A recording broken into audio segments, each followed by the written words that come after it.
Hi, welcome to the March Flute Q&A. So this Q&A, we've got 47 questions, all flute questions, and I'm going to do my very best to answer them all. My brain starts to melt after about an hour and a half, and it does a complete meltdown after about 2 hours. So that is my goal, to be within 1.5 hours or at the very most within 2 hours. So, as you know, my name is Jane Cavanagh, and my business, my flute school, is all about teaching people the tiny little techniques to make tiny little adjustments to make to their technique that make a huge difference to how easy it is to play and how good they sound. So that's what I base my whole business around. My whole teaching around is basically the power of proper technique. It's amazing. Faster progress through proper technique. It gets you so much faster results when you know the little tiny changes to make that are the real, like the right techniques for playing. Okay, so I've got two announcements to make before we get into the questions. The first one is that the Flute Academy has opened for March. So you can go to www.flute. I think I said too many W's. www.flute.school/academy. And you'll see that the Flute Academy is open for March. Intake's always open at the very beginning of each month. And there are 6 personal reviews of your playing available for this month. So if you want a personalized feedback with your playing, there's 6 available this month. You'll see more on that page. Now the second, I was going to do that, but that's 4. The second announcement is that we have a brand new program called the 5-Day Breakthrough. If you're not ready to commit to a bigger program like the Flute Academy, or even if you just want a little bit of a taster about how to accelerate your progress, the 5-Day Breakthrough is for you. Well, it might be for you. It's affordable. It's $47. It's 5 days, as the name implies. You can have a look at www.flute.school/breakthrough. I'll put a link below this video as well. Have a look there. It just opened literally a few days ago. So I'm pretty excited. The other thing I should tell you, go and have a look because there are 3 prizes that you can win in March when you sign up, and every month when you sign up, or every month if you sign up, whichever month you sign up in, there are 3 prizes that you can win each month. And the first one is a personal review of your playing, like I just mentioned. The second one is $100 sheet music gift voucher, and the third one is a book of flute. Oh, I should have got it to show you. A book of flute music. It's pretty cool. Oh, actually, I don't have one. I gave it to my student. Book of flute music that I will send to you in the real life mail. Snail mail. No, real life mail. Okay, let's get on to these questions. Oh, no, there's one other thing I wrote down that I wanted to tell you. How do you know? Sorry. How do you know if the breakthrough is the right program for you to do, like the right thing to start off with? And so this is part of what, when I was brainstorming about who this is really going to help, it's these people. So if you're struggling to improve at the flute as quickly as you would like, if that is you, the breakthrough is definitely your starting point. If you ever feel overwhelmed or frustrated at your lack of progress, same thing. It will point you in the right direction. Oh, and I know sometimes people feel like they're just missing a piece of the puzzle. They're like, what am I missing that's stopping me from actually getting better at the flute? The breakthrough will answer your questions in that as well. Like, it's very strategic. The way that I teach in general is very strategic and technique based. So it's never about just going and you will never hear me say just practice more. Sometimes things take practice, but that is not the way to do something. It's like practicing something that's not right will not get you better. So it's all about practicing the right thing. And the other one is, it's kind of similarly, you're not sure how to practice efficiently. So if you find like you're practicing and you're getting better, but not as quickly as you'd like, the breakthrough teaches you, specifically on day 3, the breakthrough, how to practice efficiently and make 15 minutes of your practice time get you the same results as what you'd normally get in hours or days. And that is not an exaggeration. You know, I could add in there weeks as well, no kidding, without exaggerating. But it sounds like I'm exaggerating, so I just leave it at hours or days. But actually, weeks is in there as well. Okie dokie. Oh, one more announcement. I almost forgot. Flute Academy students, if this is you, if you're already in the Flute Academy, you get the breakthrough for free. So don't buy it. If you go to your accounts now, you'll see that it's in there already and you can work through the 5 days of the breakthrough. But stick with the Academy. If you're partway through the Academy, get to the end first. You don't need to get sidetracked with the breakthrough. Okay, question number 1 of 47 questions comes from Kristin. She says, oh, I should turn my microphone towards me. Hang on. Does that make a difference? The microphone is now pointing towards me. Sorry if that sounded weird before. Kristin asks, I have always used my right hand first and middle fingers for the first and second trill keys because it feels more comfortable. I know that I'm supposed to be using my middle and ring fingers. I'll explain all this in a second. I'll show you. As I was looking over a trill fingering chart, I could not see any reason that my preferred fingering would interfere with any other notes. Like Glen last month. Hi, Glen. I am not planning on entering any competitions. I just want to play as easily and sound as good as I can for community band. Kristin, I think that's an awesome aim. You don't need to enter competitions. It's like you do not need to go to the Olympics just because you've decided that you want to, do basketball. Oh my God, is basketball even in the Olympics? It's probably a bad example. Whatever, athletics, diving, swimming, something. A great aim is just to get better. So you're on the right track, Kristin, with that mindset. Okay, what she was talking about, the 2 trill keys here, see what she was saying that she's always used her first, hold that thought. She has always used she's always used her first finger and her middle finger for these trill keys. She said she looked up a trill chart and it said that she should be using her middle finger and her ring finger. That's interesting, Kristin, because I don't use either of those. I use my index finger and my ring finger for these 2 trill keys. And then you were saying that there's nothing that you can see in the fingering chart that means that what you're doing is wrong and that the other one is right. Now, you're pretty right. What is a no-no is using your index finger for both. And the reason is because if you use your index finger for this one, it shifts your hand too far down this way and it slows down your hands to getting back to notes like F or that uses this key. So I use these 2 because it keeps your hand in the closest position. That you use, actually, what do you use again? Short term memory issue. First, okay, yeah. So what you use, it shifts your hand a little bit down to the right. But if it's comfortable, just stick with it, seriously. Now, there are some fingerings that interfere with which fingers you use for the trill keys. The obvious one is F sharp. F sharp.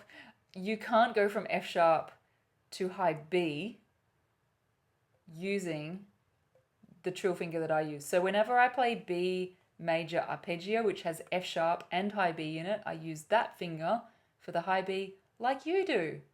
So it's definitely not wrong what you're doing. I'd say it's a little slightly unconventional.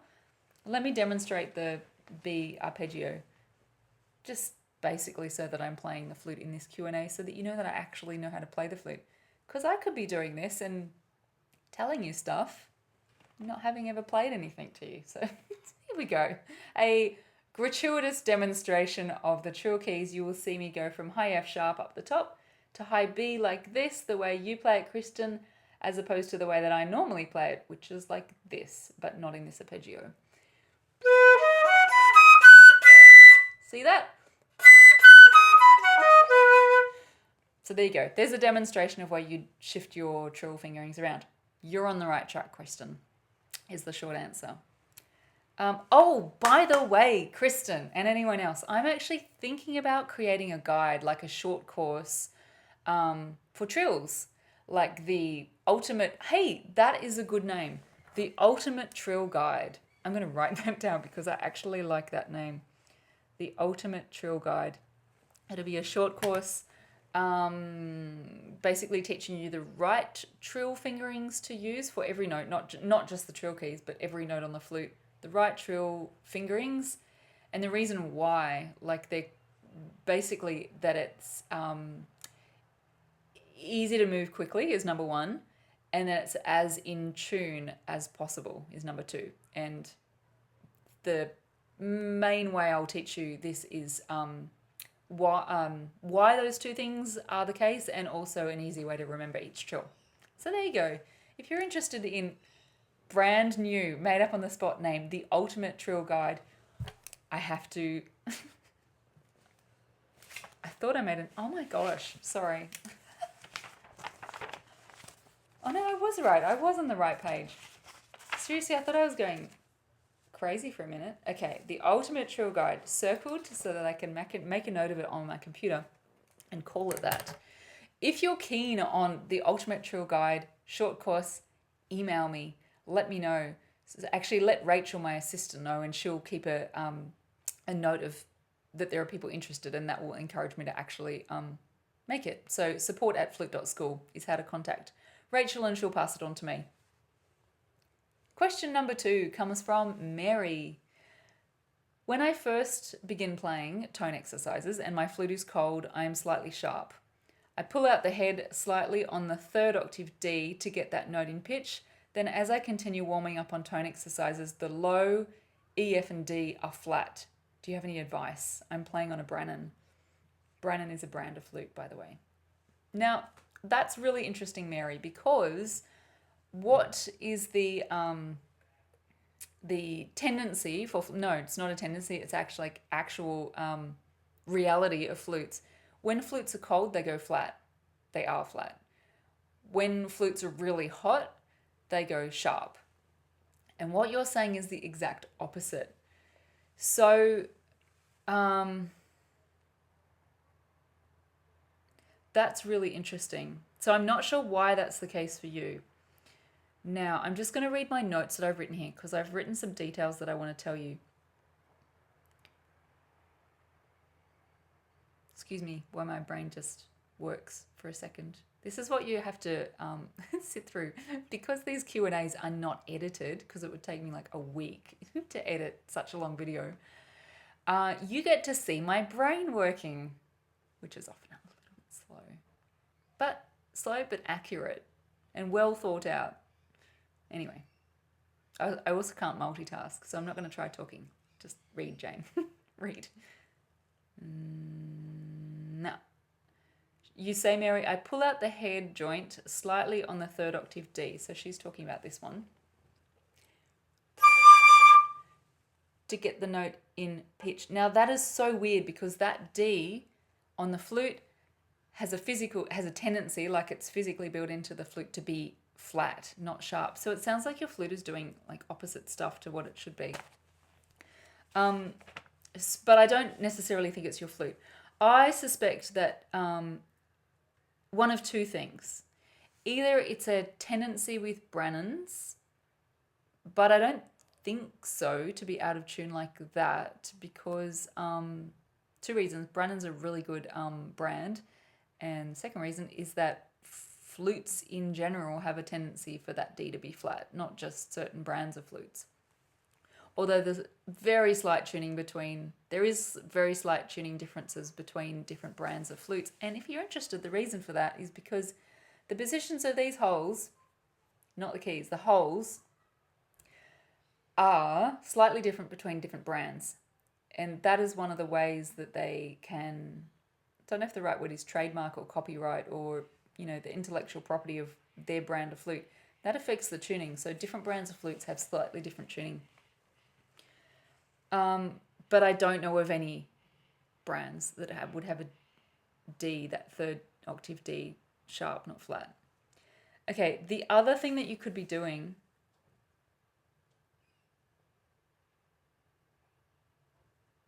hang on, I pull out the head. Then you say, then as I continue, my low E, F, and D are flat. So are flat. That's normal. The low notes on the flute tend to be flat and the high notes on the flute tend to be sharp. That's general acoustic tendency. Now, if you're noticeably flat, it could be because down low, maybe you're blowing too far into the flute to try and get a strong sound, and the result of that is that you go flat like this. Hear how that's a stronger sound, but it's flat? That's not what you want. And the other thing that you could be doing is, you know how you said you're sharp when you start playing, when the flute's cold? It might not be that the flute is cold because that makes your flute flat. It could be, maybe, when you start off you're blowing harder and that makes you sharp. So try that. Okay, before we get on to the next question from Glen, I have a comment to make. I forgot to say it at the start.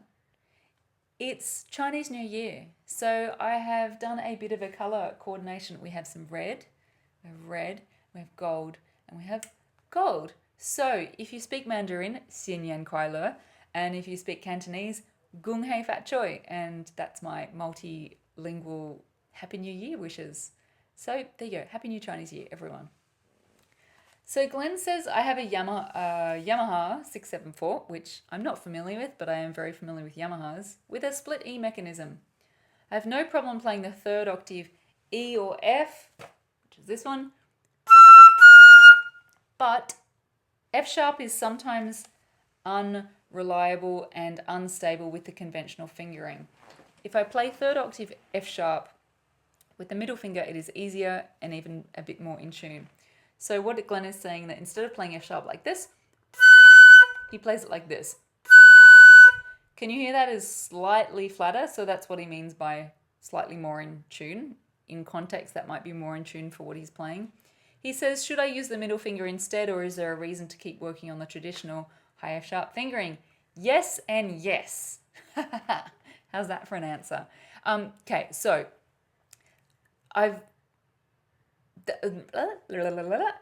so there's a reason I want to link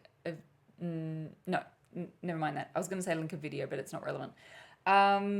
There is a reason for using this finger all the time, or pretty much all the time, being your default fingering.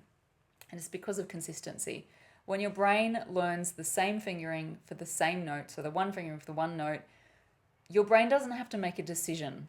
When it's processing, really quickly when you're playing along, it will automatically go to this fingering. Your brain doesn't have to go, oh, which one should I use? That is the reason for sticking with one fingering. However, it's always good to have easier fingerings, like you mentioned, up your sleeve in case you need them. So there's two reasons why you would need this fingering for F sharp. One is if you're doing a trill between E and F sharp. That's just the trill fingering, not this, which is hard to do really fast.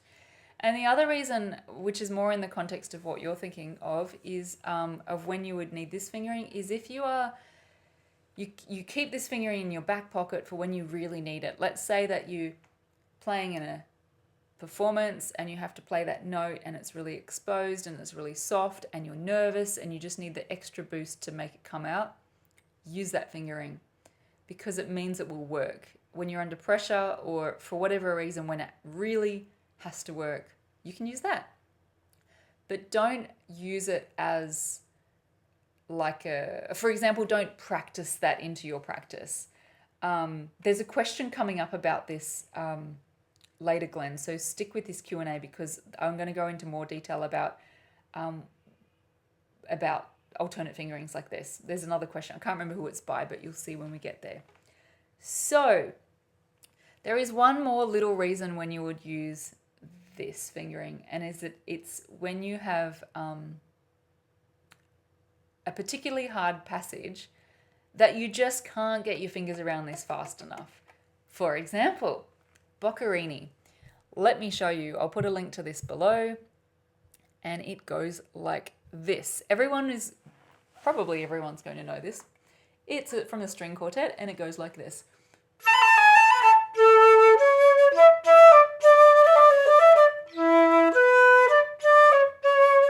But that's not the bit that I mean. If you have a look at the link that I've put below this question and you jump to bar 27, you'll see this passage, actually bar 31.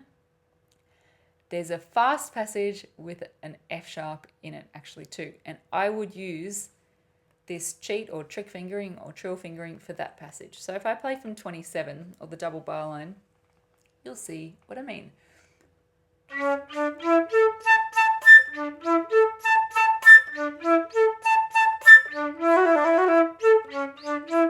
So in that little fast passage, I use the middle finger for F sharp because it's really fast and I wouldn't be able to do that fingering fast enough. Okay, hope that answers your question.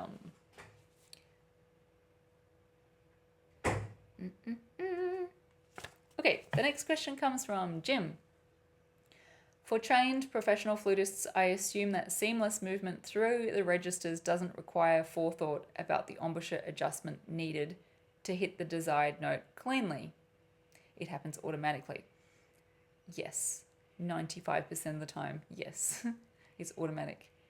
The rest of us are left to speculate whether each note demands its own embouchure or whether there are breakpoints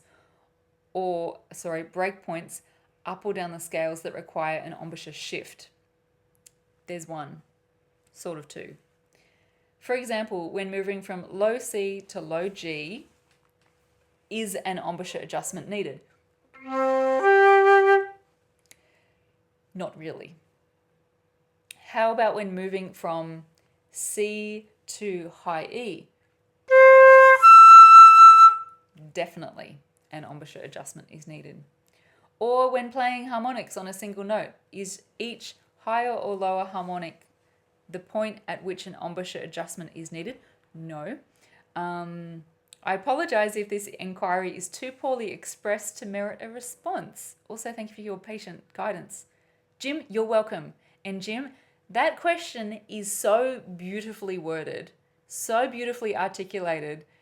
If I was to rank all the questions that I've ever received in order of precision of wondering correctly. No, it's not like this. Precision of clarity of asking. You know what I'm trying to say. Basically, you'd get a gold medal. Okay, so yes, there are breakpoints.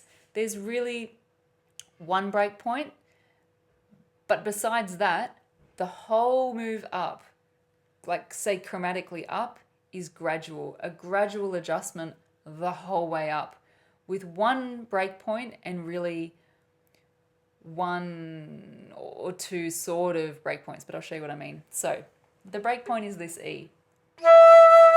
The reason is because it's the first note going up that relies on your embouchure to make the note high, not your fingerings. So, for example, low C, it's the lowest note you can get. I could go chromatically, but I'm not going to, just for ease of demonstration. D, it's the lowest note. Lowest note with that fingering is what I mean. G, you can't get any lower. So that's C, D, can't get any lower. The moment you go to E, if you don't have the right embouchure, you'll be down there with the same fingering. So that break point you're talking about is that E. So when I teach the beginning of the technique called the real way of playing high notes in the free mini course on high notes, that is why I teach you on E, because it is that break point. That is the first point where you must be using proper high note technique. It's a teensy adjustment, because if you can get it on this E, it sets you up for being able to play higher notes correctly, which is what the high notes module in the Flute Academy teaches you. It takes that very basic E that I teach you in the mini course and then how to apply it, teaches you how to apply it to other notes.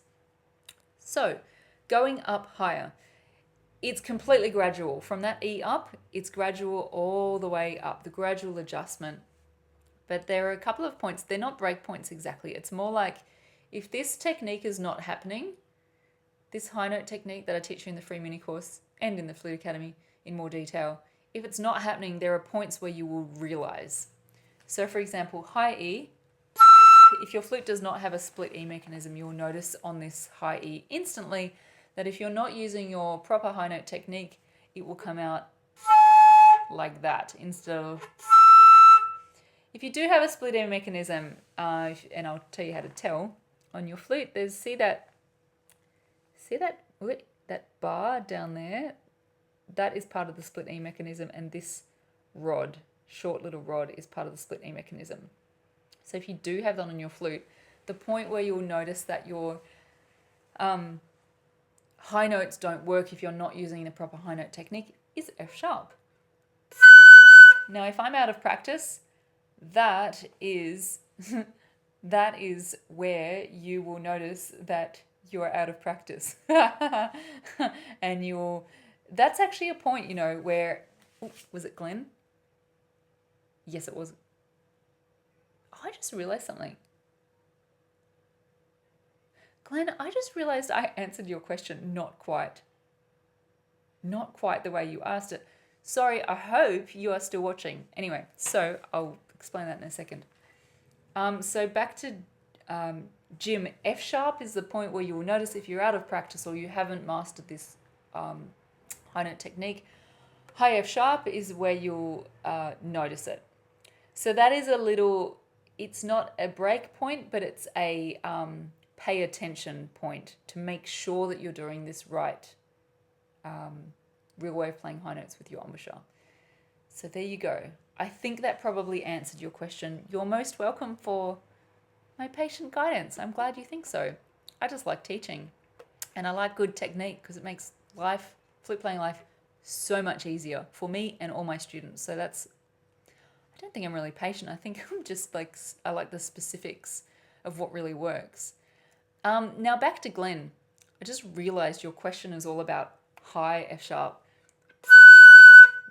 not the low ones. What I said still holds, and you'll probably still find that useful, but Jim's question prompted me to clarify what I said to you, Glen. The reason you would use this is when you... Oh, did I answer? Oh my gosh, my brain's like a jumble. I actually can't remember how I answered you. Did I answer you for the high F sharp or the low F sharp? Either way, another reason that I know I didn't mention when you would use this high F sharp is if you're out of practice and you're under pressure, like I did say, use that and it will come out. Better still, learn the proper way of playing high notes so that even when you're out of practice and even when you're under pressure, this comes out. So there you go. There's a more comprehensive answer for you. Okay, Janiece says, I was wondering if it is okay to leave my flute on its flute stand for a couple of days, or should I clean it and put it away each day after playing? So I do. I keep my flute out on my flute stand, all the time. So the pros of this are that the inside of your flute dries itself. So I don't even clean my flute when I leave it out like this after I play.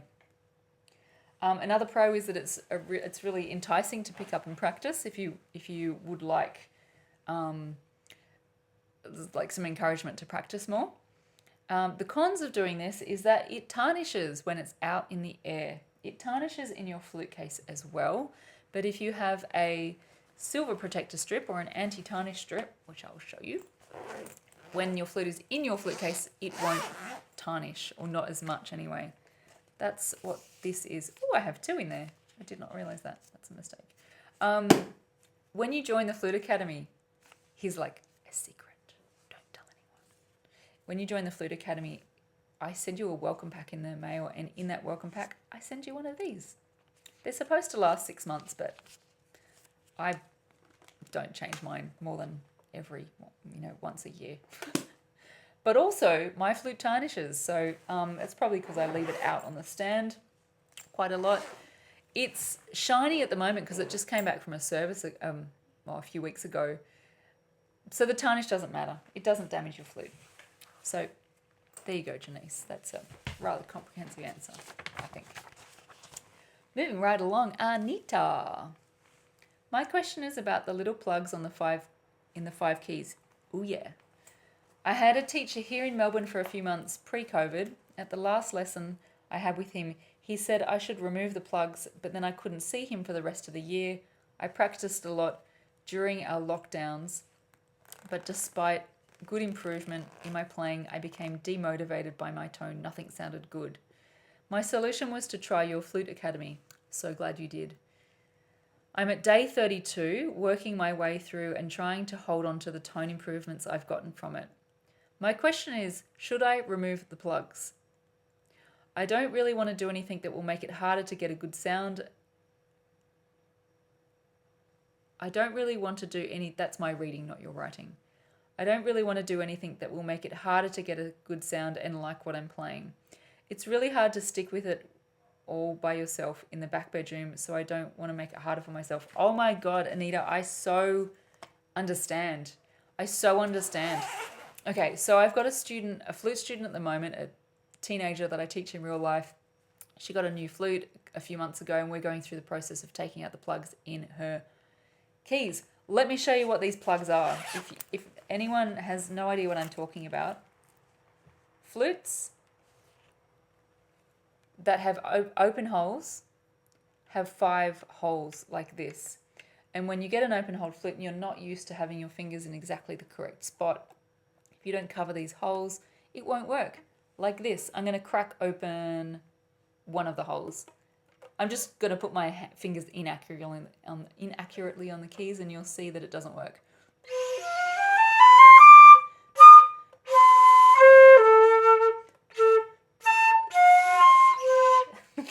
That was quite fun.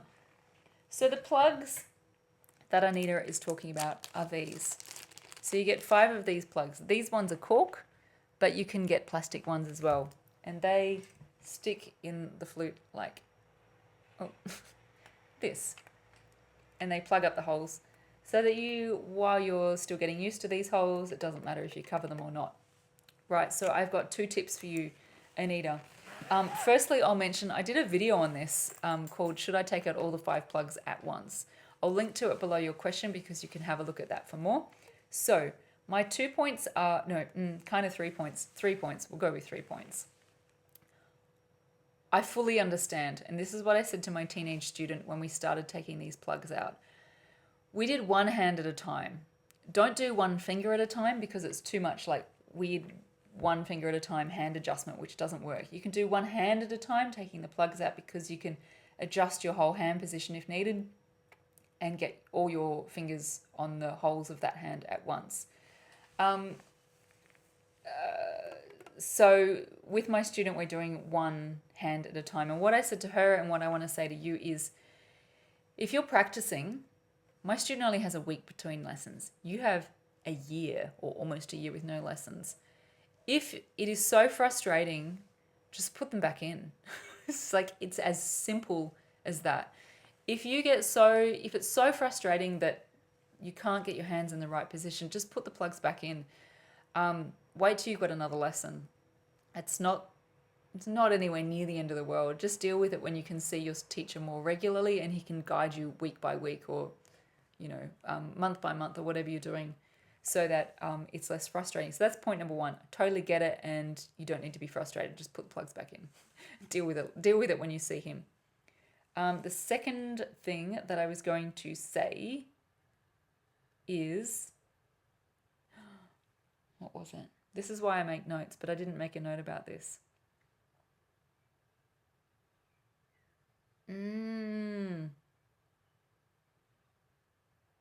Oh, okay. The second thing is do one hand at a time. So there you go, which I incorporated into the number 1 thing. The number 3 thing for you is this, and this is what I'm going to recommend to you now. Put all of your plugs in, but push them in so that there's an indent. Don't know if you can see that, but I can certainly feel there is an indent. Do that to all the 5 plugs and you'll have an indent. And while you're not seeing your teacher, it will feel like an open hold flute, but it won't make a difference if it's slightly cracked, one of them, like as in the hole is slightly not covered. So this is going to get you in a tactile way used to open holes. It feels like an open hole flute, and your job is to get your fingers onto those holes and feel like you're covering those holes. That will get you partway to covering or mostly covering the holes, so that when you do take them out, whether that's one hand at a time or all at once, you will be so much closer to the holes than what you are now. So there you go. That's my recommendation for you.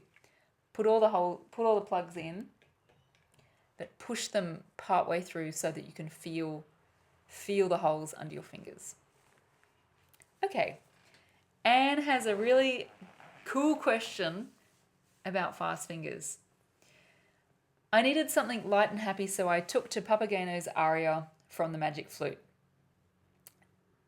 I've put a link to the piece that I think you mean underneath this. Okay, she says this is the cool bit of the question. There are these very fast 4 repetitions of G, A, H, C, and D. How do I speed up my old and clumsy fingers? Now, I know what you're thinking. Not you, Anne. I know what everyone else is thinking. They're thinking, H. What on earth is the note H? This is the cool bit. I will explain in a second.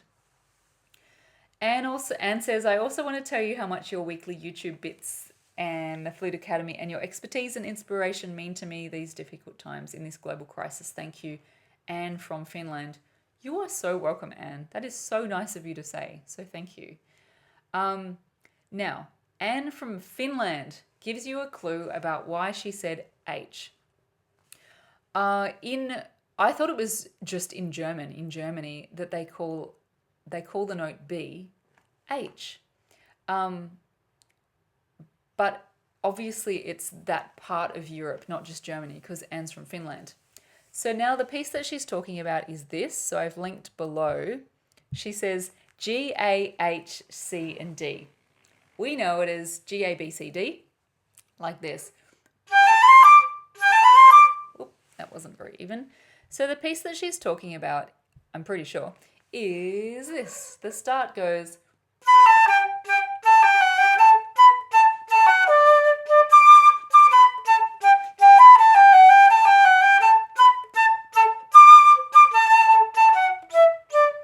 Now the bit coming up, you'll see the demi-semi-quavers, otherwise known as, in America and Canada, 30-second notes. Is that right? Hang on, quarter, 8th, 16th, 32nd. I call them demi-semi-quavers, and I have to do maths in my head to actually work out the names of these notes in America, because I'm not American, so I don't use this. So you probably, if you're American, you're probably looking at me going, you don't know what that's called? It's because we don't use it in Australia. 30-second notes. So I'm going to go from right where I stopped, which is bar 8, the end of bar 8, and you will hear the bit that Anne is talking about, the... Okay, bar 8.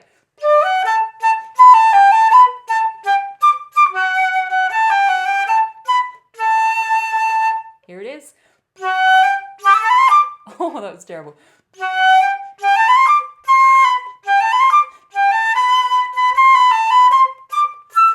And so on. So yes, fast fingers, Anne. Firstly, you know how I said the 5-day breakthrough's just been released? Day 3 of that is a workshop on practicing efficiently. And part of practicing efficiently is highlighting difficult sections like what you've already done in this piece and working and learning how to just practice on that hard bit. It makes it easier to play, and when it's easier to play, you can play it more quickly. So that is my advice to you. The other, there's a couple of other things to mention to you. The other thing, slow fingers comes from a couple of things. Slow fingers can come from hand position not being quite right, and you have hand tension because of your hand position, which slows down your fingers. Now, if your hand position's okay, you can still get tension and slowness in your fingers from tight arms, which generally comes from tight shoulders. So, and see if you can relax your shoulders when you play. And the way to do that is to make them tense and then deliberately sort of float them and use your arms to hold up the flute, not your shoulders to hold up the flute. So just experiment with that and see if you can relax your shoulders a bit and get that tension to flow through into your hands. There's an entire module on this in the Flute Academy, which I know you've done. So that was more for the benefit of anyone who is not in the Flute Academy, that this is covered in the Flute Academy. But for you, Anne, because you're in the Flute Academy, I want to give you a specific technique, and this is partly what's in breakthrough of, partly in day 3 of the breakthrough. So in this hard bit, find the difficult join in between 2 notes. It's probably not G and A, because it's only 1 finger. Go back and forward and test that out. It's probably not A and B, because that's only 1 note, 1 finger difference as well. It's probably not between B and C, because that's just 1 finger moving as well, your thumb. But then when you look at C and D, there's a very good chance that your slow fingers in these 5 notes is coming from the C to D. So work on getting C to D even and fast. Go back and forward like I just did on your C to D and try and get that more under control and faster and lighter. Get those shoulders relaxed. And the other point, and that will help you, is if you look at day 36, the advanced lesson, the magic zone, I want you to think about this when you're practicing this section. So when you're pushing your fingers to the speed that they can do, so between that C and D, but also in the whole passage, go up and back. Use the day 36 advanced lesson of the magic zone to really push your fingers into the zone of pushing them beyond where they've been able to go before, speed-wise. Okay, there you go. Next question is from Laura.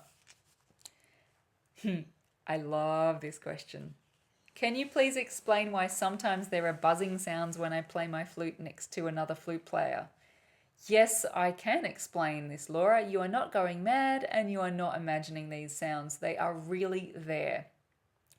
So what Laura's talking about is when you play next to another flute player, doesn't have to be a flute player, 2, let's say, flute players playing next to each other, you each play a long note, each different notes, and you hear this mystery tone coming from nowhere, and you think, who's playing that 3rd note? And gee, they're out of tune. This is what's actually happening, Laura. These sounds are called difference tones, also called tartini tones, and the other name for it is called a combination tone. So it's an acoustic phenomenon. So let's say, for example, I did a bit of note taking here just so that I can explain this well. Let's say that you're playing this A. Now I know that resonates, the sound resonates at 880 hertz. So it vibrates at 880 times per second. And I know that because the A below is 440, and that's where the terminology A440 comes from. If you've ever heard that, an octave above is just double, so 880. Let's say the other person is playing a C sharp, so this one. I looked up that is 1109 hertz. The difference between these 2 notes in hertz is 229.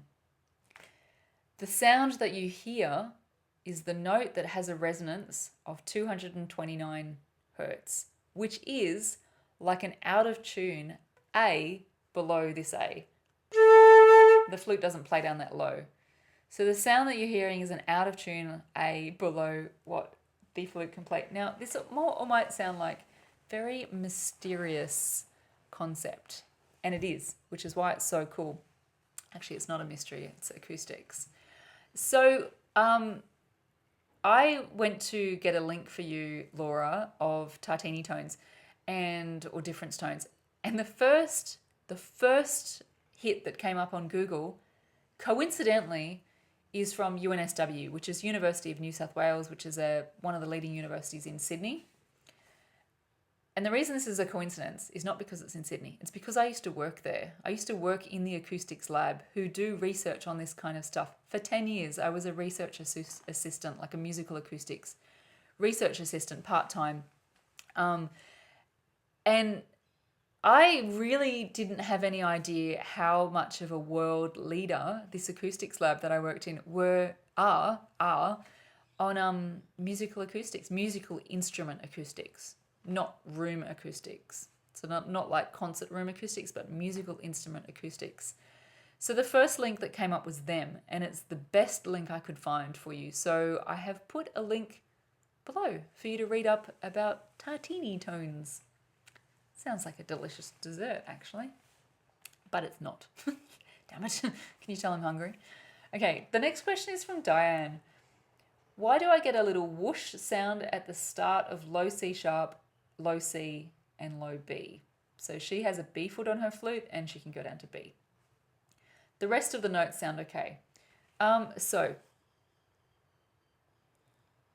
are you, Diane, in the Flute Academy? I think you are. No, you're not. You're not in the Flute Academy. Okay, if you were in the Flute Academy, I was going to direct you to day 40, the exercise on day 40, which is called crystal clear tonguing.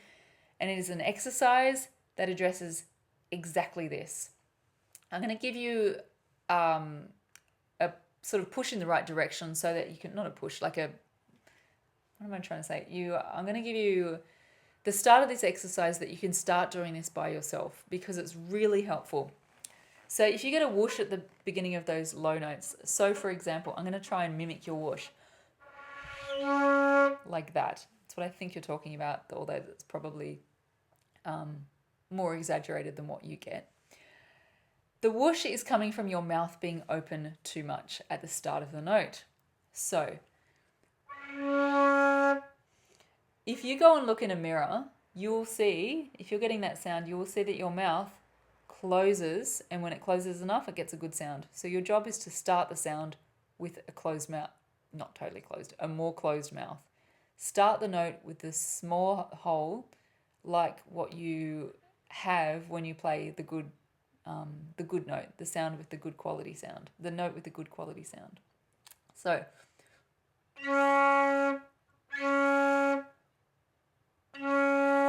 take the time to set your embouchure, set the hole so that it's already small. Okay, that is the clue to set you on the right path. It's not really a clue, that's your strategy to get you on the right path. Okay, Helle says, this is actually a sincere but maybe kind of embarrassing question. I wonder if anyone has experienced the same. I notice that when playing a longer phrase, before breathing, I start to have trouble with saliva building up to the point where I have to swallow and stop in the middle of playing. Is there a reason for this and what can be done about it? Okay, you're definitely not alone, Helle. I've had this question a few times. And honestly, I don't know the answer. I have a feeling that this is more of a medical thing rather than a flute playing thing. And I don't mean medical like you've got a problem, but medical is the wrong word. I have a feeling this is more of a physiological thing than a flute playing thing. I noticed that when I was younger, dairy used to do this to me. You're making me want to drink. Dairy used to make me salivate a bit too much, but not even to the point, like you mentioned, where you have to actually stop and swallow, not to that point. And also I sort of grew out of it, I think, as I got more experienced, or definitely as I got more experience as a flute player and got more control over things, that didn't happen. But I don't think this is your problem, unless it is. Do you have a glass of milk every time before you play the flute, which I'm suspecting you don't.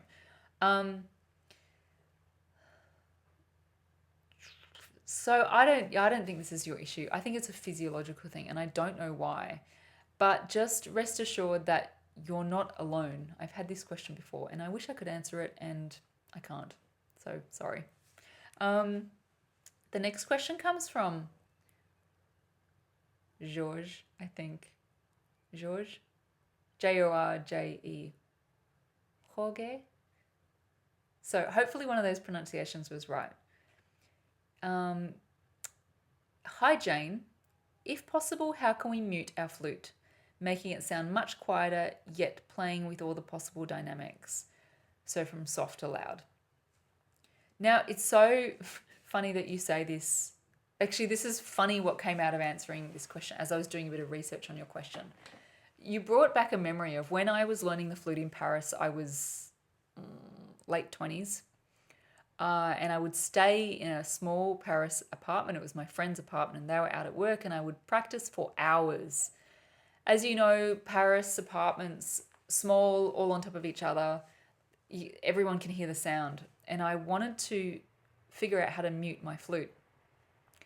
So I asked the professor of acoustics at that lab that I worked at, that I just mentioned, the musical acoustics lab at UNSW, University of New South Wales.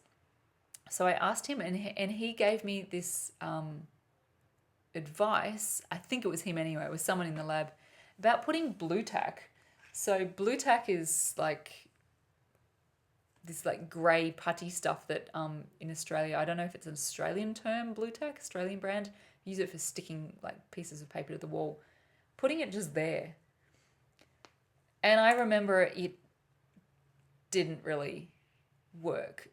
So it's like the worst, that's like the worst advice I'm going to give you. But there's a reason that I'm telling you this. When I Googled it, how do you mute a flute?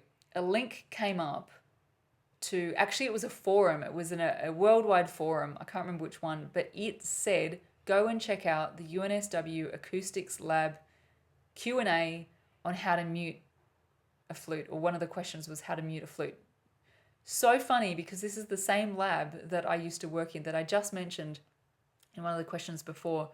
I worked here for 10 years, this lab, as a part-time musical acoustics research assistant. And then the link that I found twice in like 10 minutes goes to this lab's website. So they suggested this as well. And look, I haven't tried it for more than 10 years, so go and try it. I've put a link to the Q&A, that acoustics Q&A below, so you can read what they wrote. And the other thing they suggested was putting a piece of cotton wool up into your head joint. I haven't tried that, but be my guest. A flute is hard to mute because the sound comes out from so much of the flute. It comes out from all the holes, all the keys, not just this area up here. So go and have a read. I've linked below and you will be able to read about... Oh, did I just flash? I hope not. Did I? No, I didn't. Okay. Cheryl says, are long notes essential to daily practice, and what is the best way to do them? When I only have 10 to 15 minutes of practice time, how is it best spent? Are scales a must for daily practice, or are etudes just as effective? Etudes, by the way, for everyone else, are studies, if you weren't sure. How specifically should scales be practiced? Okay. My note says, OMG, Cheryl, sign up for the 5-day breakthrough. That's what I wrote. And it's true. The 5-day breakthrough that got released just a few days ago addresses this hands down. It's for people that don't really know how to practice. And it points you in the right direction. More than points you in the right direction. It gives you strategy for how to practice efficiently. And it's funny that you said, when I only have 10 to 15 minutes, how is it best spent? Day 3 of the breakthrough is literally how to make 15 minutes of practice get you the same results that you used to get in hours or days of your normal way of practicing. It's about how to practice efficiently. That's the Day 3 workshop. I totally recommend you sign up for the breakthrough. It will answer a lot of your questions. In the meantime, to answer your specific questions, long notes by themselves are not an effective tone exercise. What you want is a method of practicing tone that involves long notes that gets you incrementally better improvement or better sounding tone incrementally, little bit by little bit. Actually, you should go and watch a video that I did recently on, what did I call it? Oh my gosh, it's something, basically why long notes don't improve your tone. But I'm going to link to the video below this. Just a second, I'll make a note for you. Link to tone video. So I'm going to write a link. I can't multitask. I cannot write and talk at the same time. I'm going to link below, Cheryl, for you that video. Yes, because long notes alone do not improve your tone. Long notes are part of a good tone exercise that improves your tone. Okay. To answer your other exact question, okay, how should scales be practiced? Evenly and correctly. Hands down. Go as slowly as you need to get them evenly and correctly. The reason for that is because your fingers will learn what you practice the most. If you practice scales with mistakes, your fingers will be into your muscle memory, you'll be getting mistakes into that. So at all costs, play them correctly, your scales, and play them evenly. Doesn't matter how slow you need to go. Push the speed ahead when you can, but not if it's wrong. That's how you should be practicing scales. And your other question, are scales good enough, or should you be doing studies as well? They have different purposes. So in the day 3 workshop of the breakthrough that I just mentioned, I take you through how you can use a piece or a study to to make your practice session really, really, really efficient by taking the hard bit of that study or piece and showing you different ways of how to practice it so that you really, really focus in on the tricky bit, and then that makes your practice session extremely efficient. There you go. Niels asks, I have a new hearing aid since about 1 month ago. It was a disaster because I could hear all the wind and the air from the flute when I first got my hearing aid. Now it's been adjusted and it is near acceptable. Everybody says I will get accustomed to this, but what do you think? Do you have any experience or advice on this? Greetings from Stockholm, filled with snow but no ice bears. That is so cool. Snow but no ice bears. I don't know what an ice bear is. It could be, maybe it's the same as a polar bear. Maybe that's what in Swedish, maybe that's how you translate polar bear, is ice bear. That's what I'm guessing. That's really cool. I've just got this image of snow and polar bears. Anyway, back to hearing aids.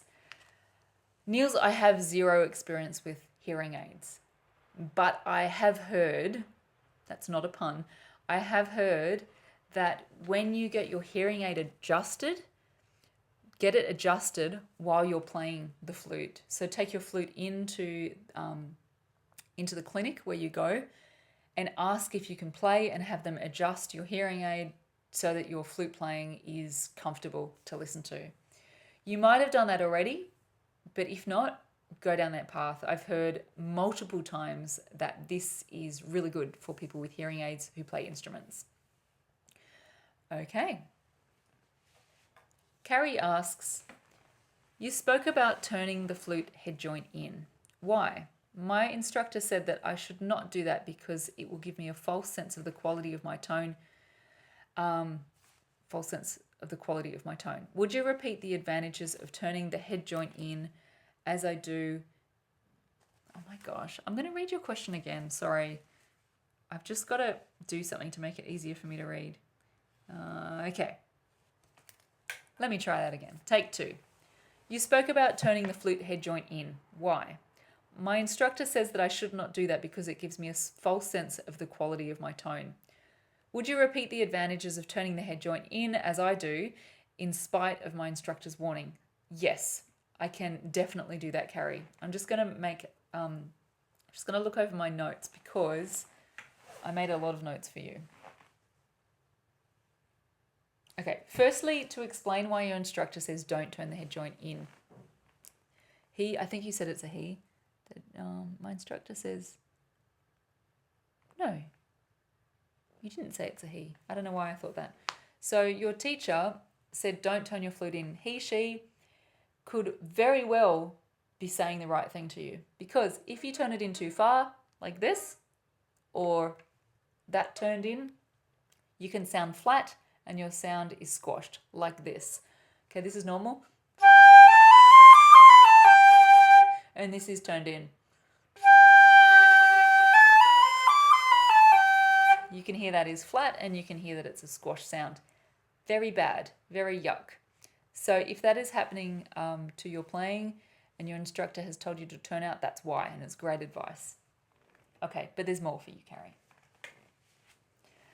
I don't actually encourage a turned in head joint. I do not encourage that at all. What I say, so in context, it is that you need to have this head joint in a position where it gets you the best sound. That is combined with the way that you hold the flute, the shape of your mouth, the size of your lips, I was going to say the length of your arms. I don't know if that's actually a factor, but it's more like your body shape in general. You need this in a position on your mouth that gives you the best sound. And often for people, it's where the head joint is slightly turned in. So if you have a look at the alignment of my flute, if I can do this, you'll see, oh my God, this is really hard. You'll see that the hole in my lip plate is slightly turned this way. It's slightly turned in towards me rather than being exactly aligned with these keys, which is where is like the standard place to put that head joint.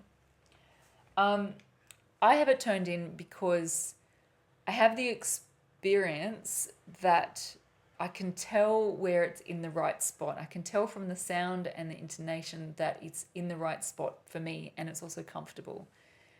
I never align my students' head joints like that. They're always a little bit more turned out because it's the more standard spot to start. And from there you learn good sound, and as experience comes on, that tends to turn in a little bit. Now, do I have a video for you on this? The video is not by me, it's by James Galway. I'm going to link to it below. He has this short video. It's really interesting because he has it very far turned in, and it is not wrong. But if an amateur tried to replicate what he did, they would get a squashed sound. So he can do this because of his experience. He knows that he's got control over the other parts of his mouth. His flute is aligned in a way that suits his body, and he obviously is an amazing player and sounds amazing with a great tone. It's turned very far in, but it works for him because of his, the experience behind him. The other thing that I find so fascinating about this video is because you can see his mouth moving in the way he's using the real way of playing high notes that I teach in the free high notes mini course and all through the academy. The flexibility that you need in your embouchure, and by flexibility I mean relaxedness so that your lips can actually move, they're flexible. You can see him doing that. So when he jumps up octaves, you can see the real way of playing high notes that I teach all over his embouchure. And it is so cool to watch because it's a really good close-up. So you can go watch that and it will give you some insight. Okay, Carol asks, sometimes, or rather often, when I am playing in the high register, I find that I collect air in my cheeks or above my upper lip. I don't really intend to do this, but it happens while I am trying to produce a more steady sound for the high notes. This occurs especially while I am doing scales slowly. Is holding air in my cheeks or behind my upper lip a good practice or a bad habit? So Carol, I did a video called Should You Puff Your Cheeks Out When You Play the Flute? Basically the answer is no. I've actually never heard of someone getting air stuck stuck under their top lip, or sort of you can feel under your top lip, and it's not the right way to play.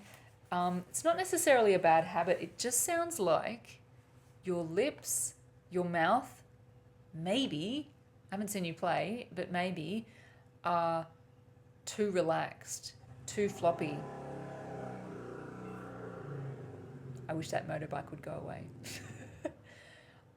It sounds like your mouth could be too relaxed, too floppy. Just have a bit of a feel, and see if you think that could be the case. I'm just going to check the notes that I wrote here for you.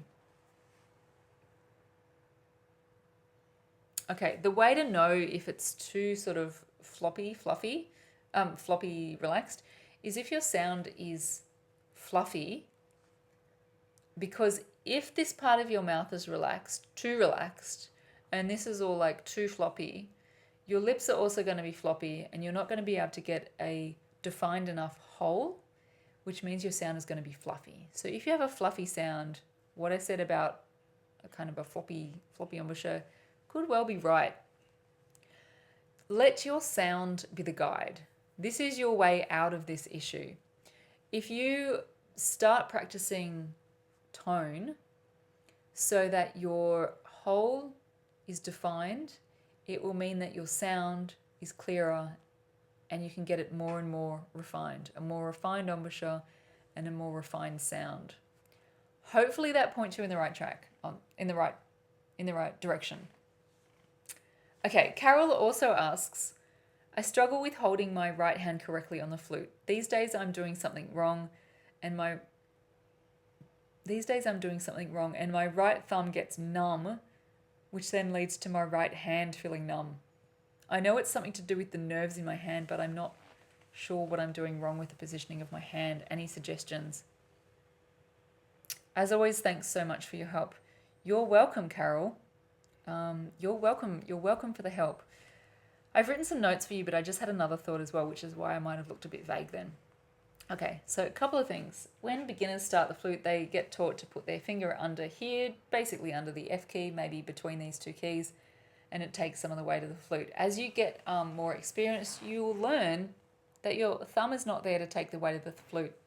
The thumb is there to push the flute more forward, giving you a sense of contact up here, which is needed to be able to relax your embouchure enough, but not too much, to, I should say relax your lips enough to be flexible to get you control over the whole range of the flute, jumping around from high to low. It all starts at your thumb.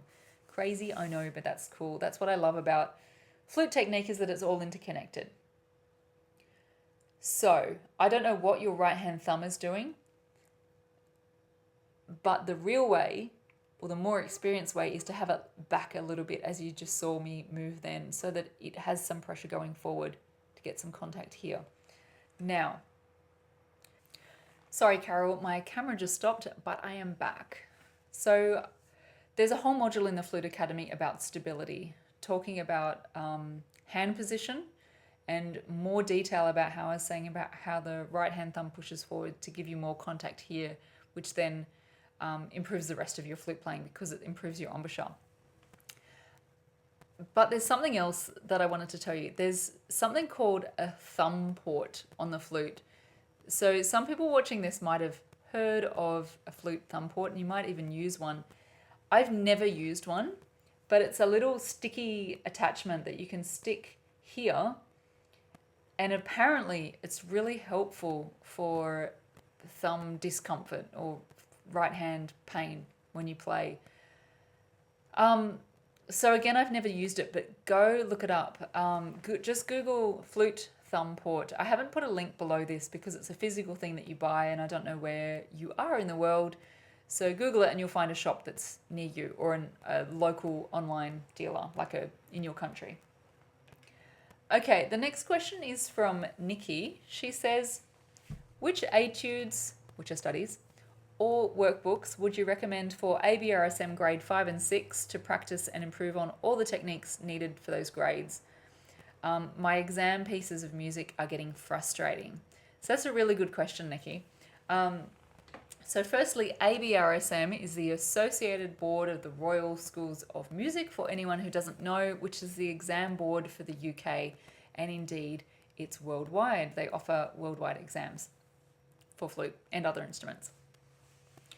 So Nikki's doing grade 5 and grade 6, and she asks about books or studies, so workbooks, technique books and so on.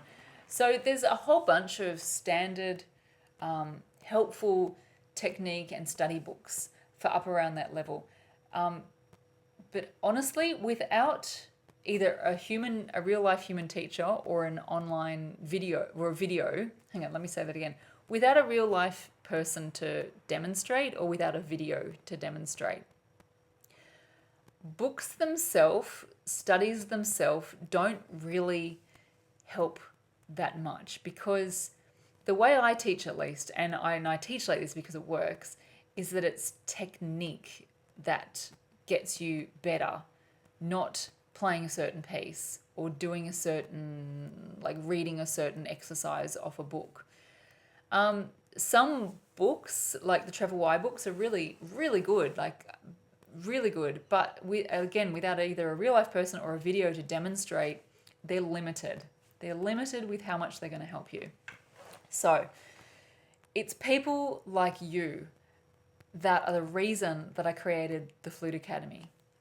Like, it's exactly what you said about getting frustrated with your level. It sounds like you sort of have plateaued a bit, and you're trying to get yourself up to the next level by doing an exam, like grade 5 or 6, but you're sort of hitting a brick wall. You can't sort of get beyond something. So you've plateaued, or you've sort of hit a wall. It's exactly why I wrote the Flute Academy, because it's like video. It is video demonstrations of techniques to get you above and beyond that. So yes, it's talking to people like you, or getting emails from people like you, that is the reason that I did the academy in the first place. So I want to give you some examples. Okay, here's some examples of proper technique. So I don't know exactly what you're suffering from, what your frustration is, but let's say it's slow fingers. To overcome slow fingers, there's a few ways to do that. Firstly, you'd reduce tension, and it often comes from shoulders because the tension goes down into your hands and slows down your fingers. As I've mentioned in a previous question, slow fingers can come from hand position not being quite right, and you've got tension in your hands, which slows down your fingers. Another one is the alignment of your whole body. So something as simple as having locked knees when you play, when you're standing, can tense up the rest of your torso, which tense up your arms, which is slowing down your fingers as well, because it makes your hands and your fingers tense. So there's many aspects to this, which is why there's a whole module in the Flute Academy about tension. And then there's a whole other module about faster fingers, and they interlink. So again, I'm not sure what your particular frustration is, but let's say now it's tone. So I teach you the proper tone exercise called the magic tone exercise in the academy, about the real way to improve your tone. It's not just about playing long notes, because if you play long notes and expect your tone to improve significantly, it's going to be frustrating. You actually need to do a certain thing when you're playing these long notes to get your tone to improve. Let's say it's control of high notes or breath control.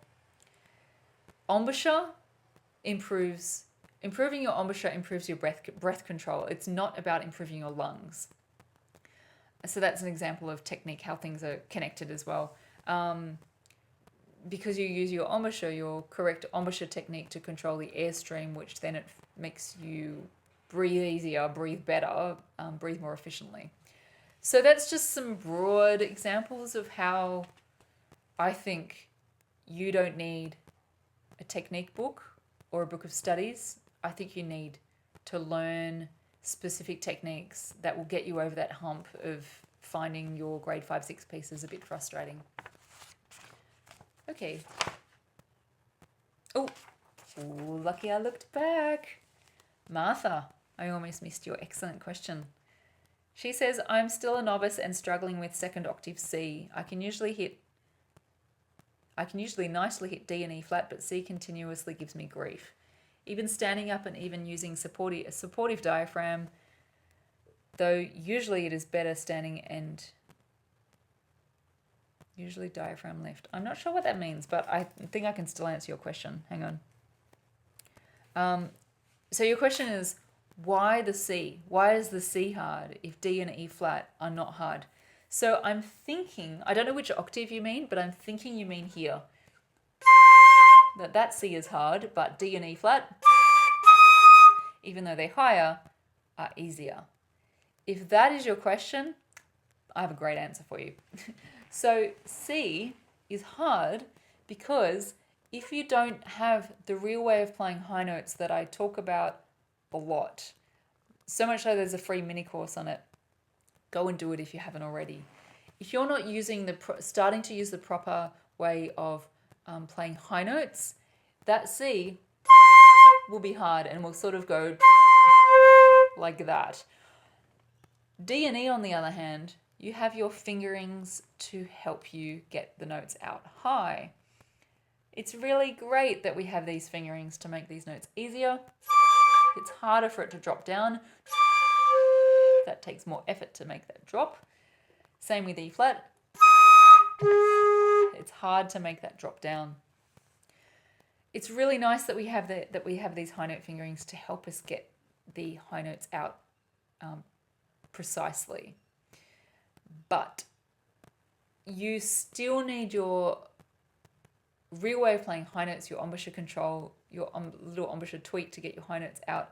Because when you go beyond that, higher beyond that, if you're not using the right way of playing high notes with your embouchure, even though those high notes have particular fingerings to help those notes to come out, they either really won't come out, like it'll still be hard to get them out, or you'll find that you just have to blow so hard and then you run out of air and you're sharp and you get dizzy potentially. So, Martha, go and do the free mini course. I've put a link below this question so that you can go and do it, and I'll see you there. It will really help you. Next question. Esther says, I'm an adult beginner learning from you and a beginner's book. Cool. There are 2 ways to make the B flat sound. When is it better to use the thumb key, and when should I use the one with the right hand finger, first finger? There's no real advice in the book I learned from. That's a great question with a very straightforward answer. Firstly, I did a video called Which is the correct B flat fingering to use, or which B flat fingering do I use? I'll put a link below this question. Even though I can't remember the title of my own video, I know what it's about. So in a nutshell, you use the B flat fingering with your thumb when there's consistently B flats through the piece. Either there's a B flat in the key signature, or even if there's not, there's B flats all through the piece. And no B naturals, or almost no B naturals through the piece. That's when you use that one. When you use this B flat, it's basically designed for when that B flat is next to a B natural. Because when you're going from B flat to B natural, you'd rather be doing this. A lot more control than trying to do this. That's not the way our thumb was designed to move at all, and not on the flute. So that's why this B flat is a much better one when you've got B naturals as well. And especially if the B naturals are next to the B flats. There you go. There's actually a third B flat fingering, which I'm not going to tell you because I don't want to confuse you. But if you really want to know, hang around because I know there's a question coming up about the third B flat fingering. Okay, the next question is from Wolfgang. When I practice technical stuff like Taffnell and Gorbet number 1, I can do this in slow motion as well as high speed. Before we go on, let me show you what Taffnell and Gorbet exercise number 1 is. You have to buy this book. You can't get it for free. So I'll link to the Amazon place where you can get this book, but I can't actually show you the free stuff because it's under copyright. This is TNG number 1.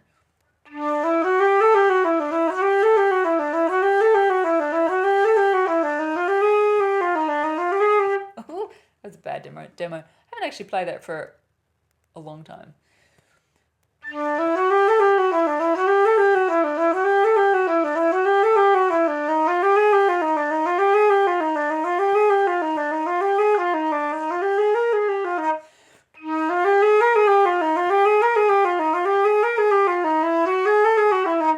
As you can see, it's gradually getting higher, and it keeps getting higher and higher and higher and higher and higher. Number 1, it goes through all the keys until you're way up high in the flute. It's a great exercise. the rest of Wolfgang's question is, when I do it fast, I sometimes find it hard to use the regular fingerings. For example, transitioning from E to F sharp to G in the D major bit, which is the first bit I played, is much easier when the middle finger is this. Here's that old chestnut instead of this. So Wolfgang is saying, am I expected to use the regular fingering for F sharp always, or is it okay to use alternative fingerings like this trill fingering when it goes fast, or should I practice both to have them both at hand? Definitive answer. Practice it with the real F sharp fingering. You do not need to practice it like this. And here's the reason why. You want consistency for your brain. So you always want to be using this F sharp as the default F sharp fingering. Practice every exercise, practice every piece with this fingering, unless of course it's a trill. Then you do the middle finger as the trill. That's as in an E to F sharp trill. Always practice your exercises and your pieces with the real F sharp fingering. When you have consistency for your brain, it means that it doesn't need to make a decision when it comes to an F sharp, and it means your fingers will eventually move, not eventually, your fingers will move faster because your brain is doing less work because it doesn't need to make that decision about which F sharp to play. Whew, that was a long sentence. But excuse me, keep your F sharp fingering up your sleeve in case you need it. So at the start of this Q&A, I did an example of a piece that uses that F sharp in a fast passage. That is an example where you would use that F sharp fingering because you just can't play this piece, especially if it's in a performance and you have to actually play it. You can't do it like that. You literally can't do it. You're not yet good enough to be able to do it. So use that fingering. Maybe when you're practicing just that piece, practice it with that fingering. But as a habit, definitely not in any of your Tafel and Galway stuff. Don't practice that fingering. Always practice the real one for the reason of consistency, like I said. So there you go. Margaret says, I am a 60-year-old flute teacher. Over the last year, I have found when playing for more than 15 or 20 minutes, my jaw begins to visibly and audibly shake and I cannot control my embouchure. Is this simply a lack of regular long practice, my age, or might there be another reason? And then she says, I do have TMJ.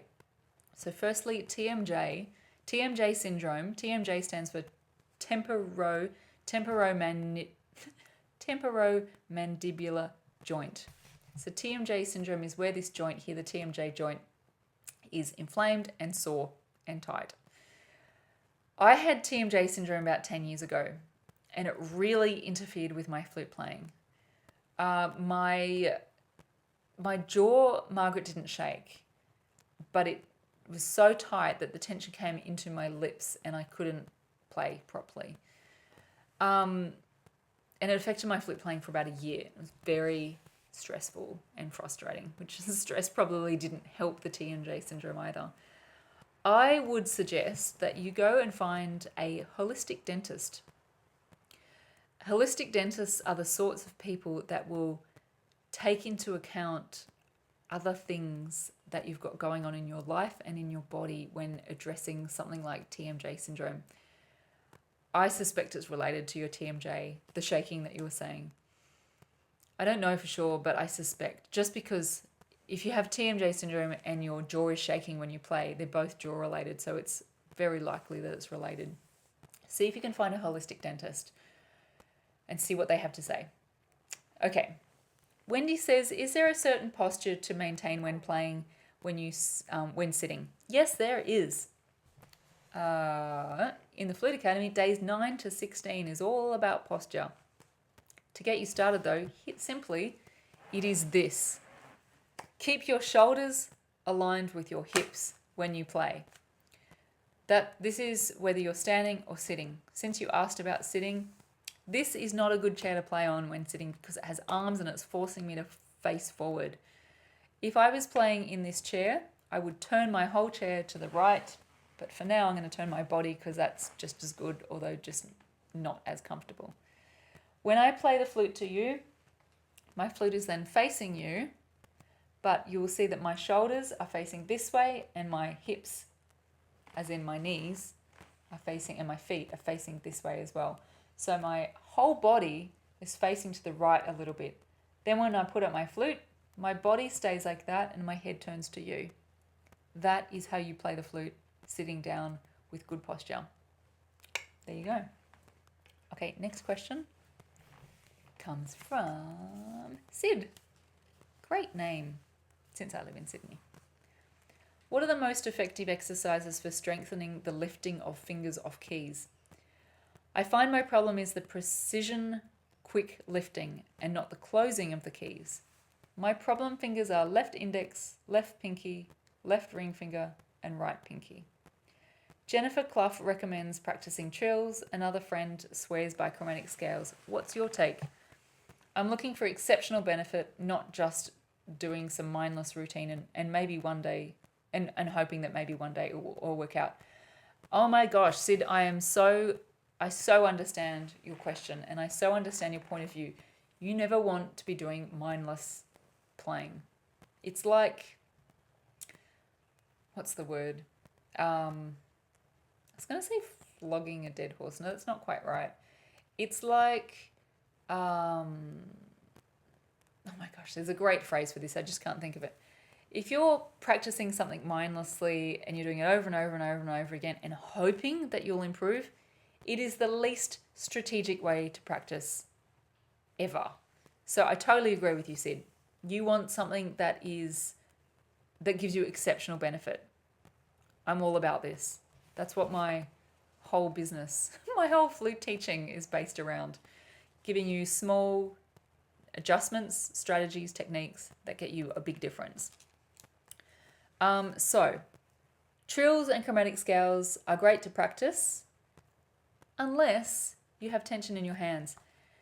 And it sounds like you have tension in your hands. And the reason I say this is because you said you wanted something to strengthen your fingers lifting up. It sounds like they're feeling heavy or feeling tight or feeling like they're slow to move up. You said pushing is down, but slow to move up. That gives me the impression that your hands are tense. Now, tense hands comes from a couple of places. Shoulders, if you've got tight shoulders, and oh, by the way, days 32 to 36 of the Flute Academy it's the Faster Fingers module. It goes through all of this. The module before it is all about tension, releasing trapped tension in your body and getting flow through your arms so that it releases your fingers to move fast. So that's why the tension module comes before the Faster Fingers module in the Academy. So to get you on the right path, see if you can play, like just play a note, Sid, and tense up your shoulders while you're playing, and then deliberately relax your shoulders and use your arms to hold up the flute, not your shoulders, and see if you can feel a bit of freedom coming up into your fingers. So that's just a clue to get you on the right path, and you will feel something. If you've got tension in your shoulders, which I think you probably do because most people have a little bit of residual tension hanging around there, if you can free that up and feel it come into your hands, you'll know that you're on the right path, which is good, really good. Okay, Robert says, can you talk a bit about bending notes? So what Robert means is bending notes. There's two ways to do this. There's this, which is not standard technique. Not standard at all. You don't ever do this when you're playing, like in good classical flute playing. That is an extended technique though. So it is a thing. The other way to bend notes, I'll do this one coming up, is by, see these holes here? I'm going to keep the keys closed, but I'm just going to move my fingers off the holes. So that wasn't done by my embouchure, that was done by my fingers. Now, I'm definitely no expert on extended techniques. That is not my skill set. But I tell you who is. His name is Robert Dick. He's all over the internet. He's on YouTube. He's an expert at extended techniques. He's written a whole bunch of really cool studies that use extended techniques, and he's got YouTube videos to help you learn extended techniques like that one. So go and look at him on YouTube, and he's got a website as well. Okay. Kate asks, The 3-point hold doesn't seem to stop my piccolo wobbling around when I'm changing notes quickly. When I'm changing notes quickly or trilling, especially with the trill keys. Is there a special way to hold the piccolo? Look what I have pre-prepared for you, Kate. This is my piccolo. Doesn't the piccolo look good with this red of the roses? I don't know if you can tell because the roses are very dark. Hang on. I'm getting off track here. You can tell my brain's starting to fry. Look how good that looks. Look at the colours together. Isn't that amazing?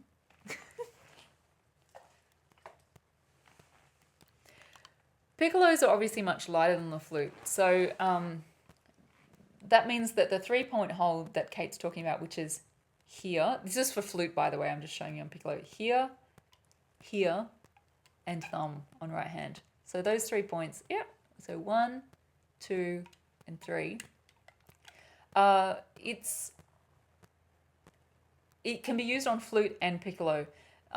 But Kate, if you're saying that that's not helping, it sounds like if you're saying that your piccolo is moving around, like wobbling when you're playing quickly, there's really only one way why this would happen, and it's if the contact here is not strong enough. If this is really loose, you will sort of flop around, and it goes for flute as well. Flop around. You don't need to push here. You just need contact, like a good connection there, so that when you move your hands,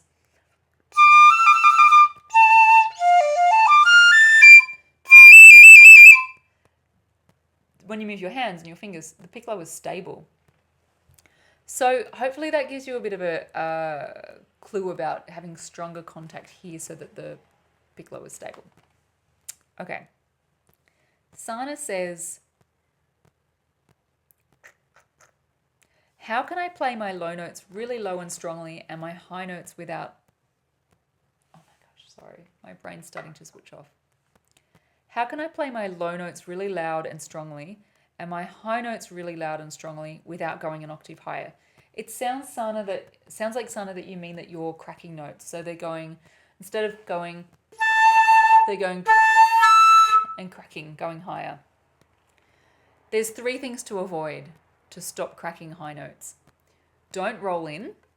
So rolling in like this makes your high notes easy to come out, but makes them flat, sound horrible, and that makes them so easy to come out that they'll often crack like this. So this is bad.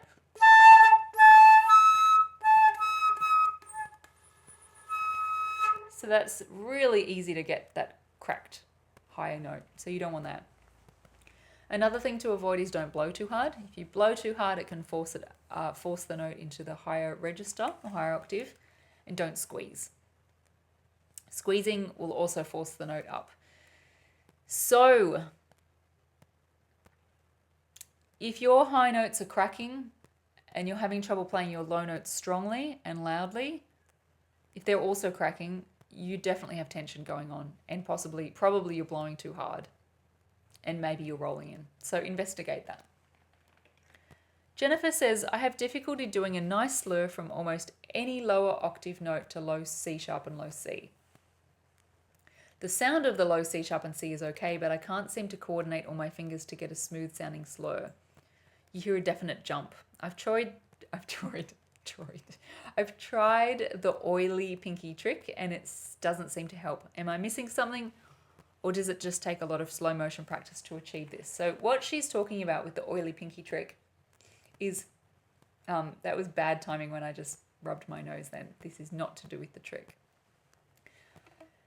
If you need to go from E flat down to low C, getting your pinky over that bit is really hard. So you rub the side of your nose, and rub it onto your flute, and it makes it way easier. So, Jennifer, if you're having trouble going from any note down to, let's say, low C, there is a problem finger, and your job is to try and identify this problem finger. Let's just say that it's going from G down to low C.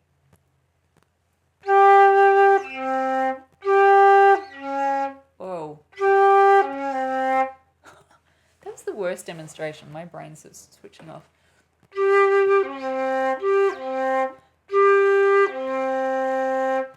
if you're getting, like I just demonstrated, sort of clunks in the middle, there's a problem finger. In my case, I know what it was. Just then, it was my pinky going via the C sharp to the C. I know that because I've got the experience to know what was going on. But the problem finger might not be your pinky. It might be this one, or this one. Anything that's moving. So try, if you're getting clunks, like that,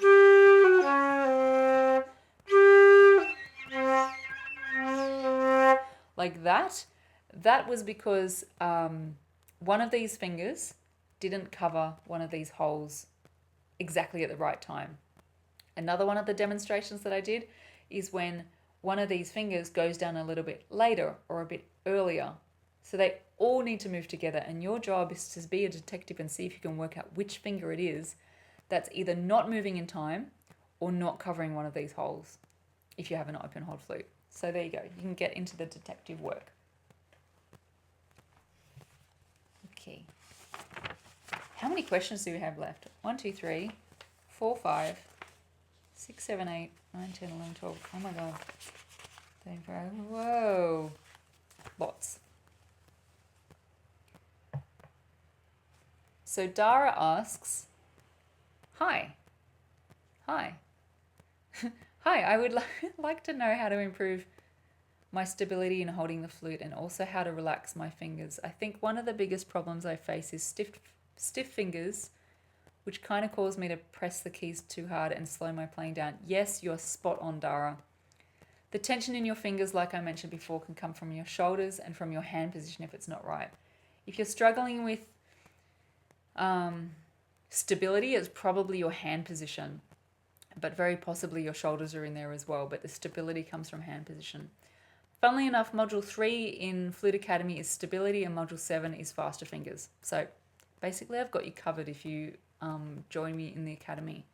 I'd suggest that you start with your shoulders though, because most people do have some shoulder tension and it's the quickest way for you to instantly get some relief. So just go and have a look at what I said to, was it Sid? Yes, go and have a look at what I said to Sid about shoulders. Peter asks, the top register. I've been able to play up to the top C for some time, and having done your free mini course, it's not so loud up there now, but it's still a work in progress. Good on you, that's good. There are lots of teachers out there in YouTube land urging people like me to support the high notes, and explanations seem vague and not particularly helpful. What opinions do you have on supporting the high notes? I can't recall you having mentioned the concept. You are right on the money. I have not mentioned the concept and I don't. And the reason I don't is because, like what you said, supporting the air, supporting the airstream, supporting the high notes, using your diaphragm to support the air, all of this is vague and not helpful. Exactly the wording I would have used myself. Now, the way that I teach, everything that I teach about technique is teaching you to support your airstream. It is basically supporting the air is such a big thing that when anyone says to a student, you need to support the air, it's like, well, what do they actually mean? And what they actually mean is what I actually teach. So I've broken down that concept of supporting the air into bits, teaches you day by day how to put it all together, and then you come out supporting your air, and never once have I said support the air. So I like your thinking. Peter also asks, while we're up there in the high notes, playing chromatically or C major to top C is one thing, but playing a melody up there, to me, he says, is more difficult. Do you have any tips? Yes, I do. You know how I mentioned the 5-day breakthrough? Brand new, it's affordable. Day 3 of that is a workshop, and it's a workshop about efficient practice, and specifically it's about pulling apart a hard section of a piece, for example up high like you mentioned, and ways to work with those few notes that make it easier to play and obviously sound better. So then I wrote a note for you. It's about isolating within those few notes, the hard bit within those few notes, with the hard bit within the hard bit, coming down to 2 notes, isolating that, and then working back and forward between those 2 notes, then doing that for the whole section, you will not know yourself after about 10 minutes of doing that. You will feel like a new man. No, not really. Your high passage will feel really good and sound good. Actually, more specifically, do that for a few days in a row, then you won't know yourself. John asks, when practicing harmonics, I feel the airstream going in different directions on different harmonics. This seems to be confirmed from the marks on my lip plate. Any suggestions on keeping the airstream focused over all the notes? So the fundamental, the octave, the fifth, and the next octave in a harmonic. I'll just show you what he means by that. So the fundamental, the octave, the fifth, and the next octave. So that's what he's talking about. With harmonics, that was all using the low C fingering. Fundamental, octave, fifth, octave. Thanks for all the time you spend on preparing for and answering our questions. You're so welcome. Thanks for saying thanks. Now, what was your question? Okay, my brain's starting to switch off. But don't worry, I can still answer these questions because, well, I know what I'm talking about, basically. So it doesn't take that much brain space. I'm just getting tired. Oh, any suggestions on keeping the airstream focused? Yes, I do. Focused airstream equals focused sound. Now, if you reverse that, you can use that striving for a focused sound, use that to know that you are getting a focused airstream. So they go hand in hand. Physically, a focused airstream means audibly a focused sound. That's kind of what they're linked, like inextricably linked. So use your sound as your guide to help you focus your airstream. So there you go, knowing that when you focus your airstream, you're focusing your sound. So it's good that you've got the awareness of that's what causes it. Okay, I wrote down the concept of this, focused airstream equals focused sound and vice versa, is the whole concept behind the magic tone exercise in the Flute Academy. It's the exercise that you use to get a resonant sound, and then once you've got a resonant sound, it's the exercise you use to keep your resonant sound and to quickly get yourself back after you've had a break, like of a week or a year or a decade or whatever. Jennifer asks, when I practice long low notes, I get to a point of having a sound that's okay and full sounding. The difficulty is when I play a piece. When these low notes arrive, especially after medium and high notes, they're not as resonant anymore. Hold that thought. I need a break. I'm just totally losing my focus. I'll be back in 5 minutes. But you will see the 5 minutes appear as like 1 second. So I'll just stop recording for a sec. Hey, I'm back. I had a very nice break. Jennifer, back to your question. When I practice long low notes, I get to a point of having a sound that's okay and full. Am I recording? Yes. The difficulty is when I play a piece. When those low notes arrive, especially after medium or high notes, they're not as resonant anymore. It seems I can't get back to a correct low notes embouchure quickly enough to make them sound nice. Maybe I want to be getting them so eagerly that I unintentionally bend my head down or get contracted, which I understand is no good to sound good. I'm sure you have lots of tips. Yes, I do. So it's very interesting what you said about you think you might be bending your head down. There's one way to do it. Set up a video, set up your phone so that you can record yourself playing from the side and you will see right away if you're doing what you suspect. So that's tip number one. Tip number two is also you could be tight for your high notes. It's not unusual what you're describing about finding the jumping around difficult between sort of high to low and so on. That's what I call the holy grail of embouchure flexibility. And I teach that in the Flute Academy, near the end of the Flute Academy.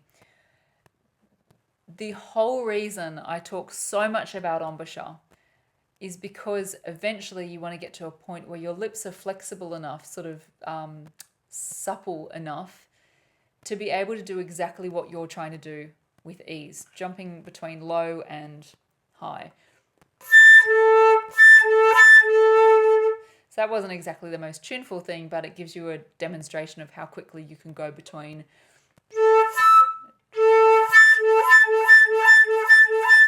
low and high. So that was a 2-octave jump between A and A.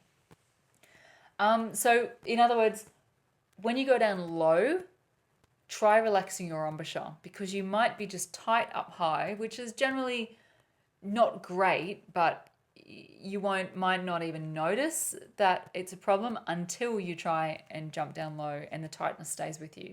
So try and relax your embouchure overall, but especially for down low in that passage.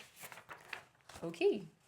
Candy says, for some reason, all these years, I was not aware of my B-flat lever key.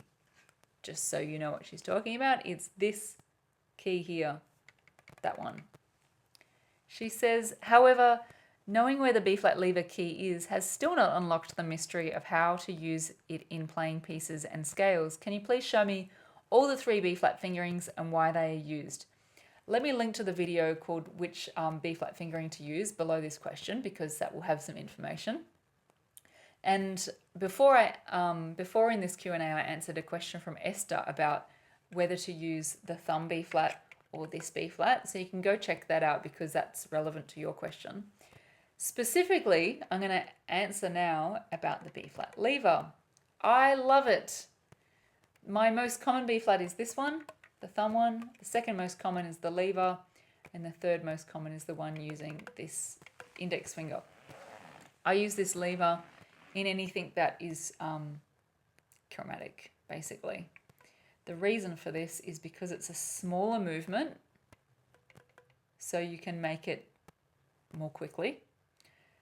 The main reason is because when you play a chromatic scale using this as your B-flat, oh, by the way, you use that part of your finger, not that part of your finger. When you use this fingering for B-flat in a chromatic scale, it's smoother because there's less room for error. If you're playing between A and B-flat like this, you need to be so precise to get that change. If you're playing between A and B-flat using this lever, you can actually leave the lever on for A. That's why I love it. There is no way you can have a clunky A to B flat sound using the lever. It's just not possible. This one, there's plenty of opportunities for that to go wrong and have a clunk in your sound. That's why I love the lever key. So Malak asks, I hope I'm saying your name right, what happens when you don't clean your flute for over a month? Right, if you're talking about the inside of the flute, and so you play the flute, it's all moist inside, then you pack it away into your flute case, you close the case, and you do that, let's say, every day for a month, your flute will start to stink. Probably even go moldy, but more to the point, it will just stink. So to encourage my kid flute students to clean their flute on the inside after every time they play to get rid of the moisture, is I compare it to them going for a swim at the beach or the pool, putting their wet cozzy. The cozzy is an Australian word for swimming costume. Putting their wet cozzy in a plastic bag, chucking it in their school bag, and then not letting it out for a week. I said, how do you think your cozzy is going to feel after a week of sitting in a plastic bag in the bottom of your school bag? And they said, yeah, it would stink. So I said, that's what happens to your flute if you don't clean it. If you don't clean it once, nothing's going to happen. It's no big deal. It'll just dry out and then it's okay. But if you consistently don't clean the inside of your flute, it will stink. If you're talking about the outside of your flute, I never clean the outside of my flute. Having said that, I always have clean hands and a clean mouth when I play, so I don't need to clean the outside of my flute. It will get tarnished, but that's the sulfur in the air reacting with the metals in your flute. And there's, if your flute is out, there's nothing you can do about that. If the flute's in the flute case, you can use an anti-tarnish strip to keep your flute shiny. I have one, but I've gone for years without using an anti-tarnish strip. My flute just tarnishes and then you get it serviced once a year, or I do, and they take the tarnish off and that's that. Okay, Drew asks, I have a question regarding the E flat above the stave, meaning this one. No matter what I try, I am unable to bring it into tune. The best I can manage is about 10 cents above the note as shown on my tuner. I can produce a note without difficulty, just not in tune. Is it a particularly difficult note, or is there something I could be doing to improve the intonation? Incidentally, I've just treated myself to a new Azumi flute and have this problem on my old and new flute, so I don't think I can blame the instruments. Many thanks for all you do. Thanks for saying thanks, Drew. No worries. Great work on buying a new flute. That does sound like a treat. E flats, these ones, have a tendency to be flat along with Ds. They have a tendency to sound flat on the flute. So I find it really odd that yours is sharp. It's good that you mentioned that it's the case on your new and old flute, because I was going to suspect that it was a flute related thing, but it doesn't sound like it is. It sounds like it's the way that you're playing. Now, to make a flute sharp like that, and the way you're playing it, when it's, as in not the actual flute, you could be blowing really hard. But it doesn't sound like it because you have a question specifically about the high E flat, not about high notes. Hang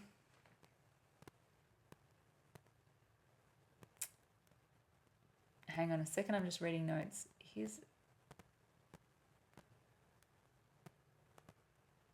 Okay, hang on. I wrote down, I've got a question for you.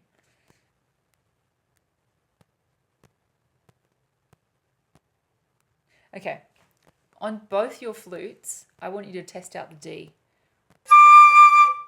Do they have a similar intonation, or do they both tend to be sharp as well? Because that note tends to be flat, like I said. Now, if your D and your E flat on both flutes tend to be sharp, I'd suspect it's the way you're playing. Definitely, actually. And it could be because you're either blowing too hard, like I said, which makes you sharp, or you could be rolling out, which makes you sharp. Listen to this.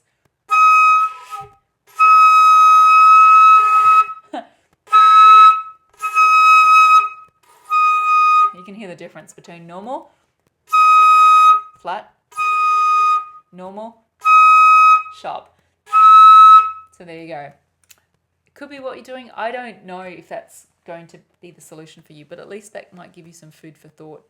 If you hadn't have said it was both flutes, I also would have said check the cork position in here. But it sounds like it's not that. All right. Hopefully that sort of gets your brain worrying to see if you can figure out what's going on. Jim says, what are some other factors in the environment besides weather that affects your playing? For example, when my sound is weak, I drink a few cups of water to rehydrate myself. That always seems to help. Yes, absolutely. If you are dehydrated or you just need water, it makes your lips dry, which makes it hard to get a clear sound. Okay, here are all the things that used to affect me, or do affect me. Lemon used to make my lips feel shriveled. Dairy used to make me salivate, but I outgrew both of those. And I think it's because my skill level overcame those little changes that happened.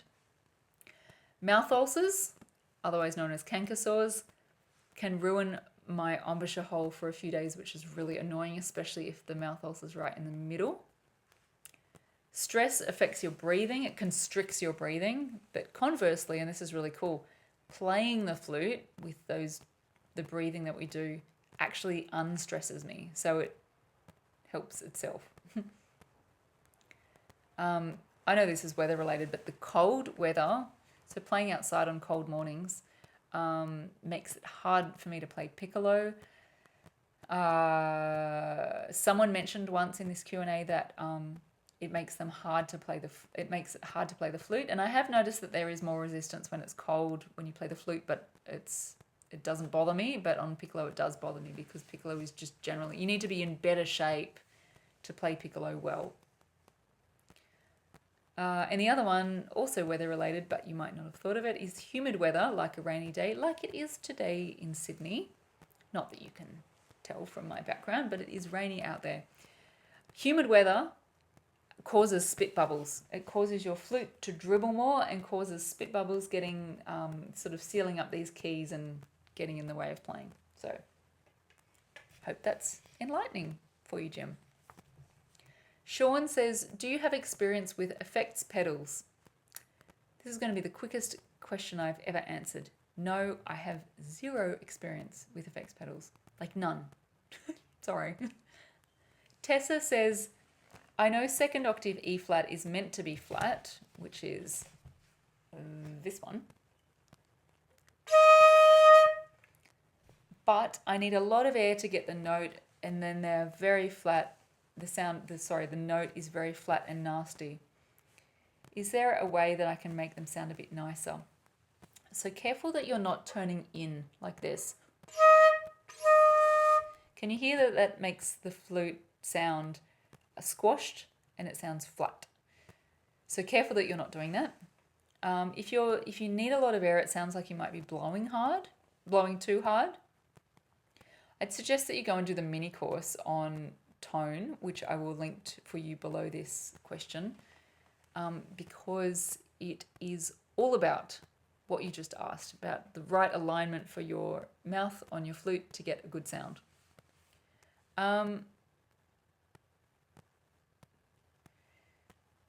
When someone's finding that they have to blow really hard to get a sound, sometimes I would suspect that there's something not quite right with the flute, but you said specifically it's E flat. If you find D easy and E flat hard, there is more resistance that's needed for the E flat over the D. So it could be that natural resistance that you are finding that you are coming up against. And I don't think it's your flute, because there's nothing about E flat versus D that would make it mechanically likely to be going wrong. It's just that extra resistance in the E flat. Look, I'd suggest you do the mini course and see if that really helps you, because I think it will. Tessa also asks, when I hold a note, sometimes the sound begins to start to wobble. It's not a smooth sound. How can I stop that? So think continuous airstream. Try not to let your airstream kind of recede back into you like this. Like that. I was sort of blowing, not only was I blowing too soft, but it was kind of wobbly. Think of a continuous airstream. Now beware, I don't mean to blow harder. I mean blow continuous, but not harder. Think of the air coming out of you and out, but not harder. So that should point you in the right direction. The idea of this, the continuous airstream, is that you get a refined hole and a refined airstream, and gives you that continuity of air so that you get a good sound and it's an efficient use of your air. So, which means you get longer phrases. More bang for your buck with your airstream, with your lung capacity. Natasha asks, I'm a beginner and learning to play the flute on and off for 2 years now. Reading music seems crucial to get better. How can I improve my sight reading skills? Which resources should I use? Use flutetunes.com. Best website, apart from my website. Second best website is flutetunes.com. You could do a new easy piece every day and improve your reading ability like that, your sight reading skills. Also, there are apps around. I just had a bit of a look around when researching this question. There are so many sight reading apps, either for phone or computer, that can do things like send you a new piece every day to sight read, and you can put in like the the restrictions of the notes that you can read, and then it just spits out a new piece within your capabilities. I haven't used a sight reading app, so I can't recommend one specifically, but I know there's a bunch out there, so you could go and try them out and see which one's your favorite.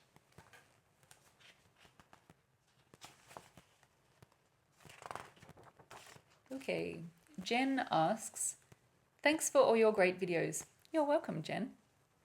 As a saxophone player and woodwind teacher, I am always looking for ways to improve my flute playing. Good on you. That's great.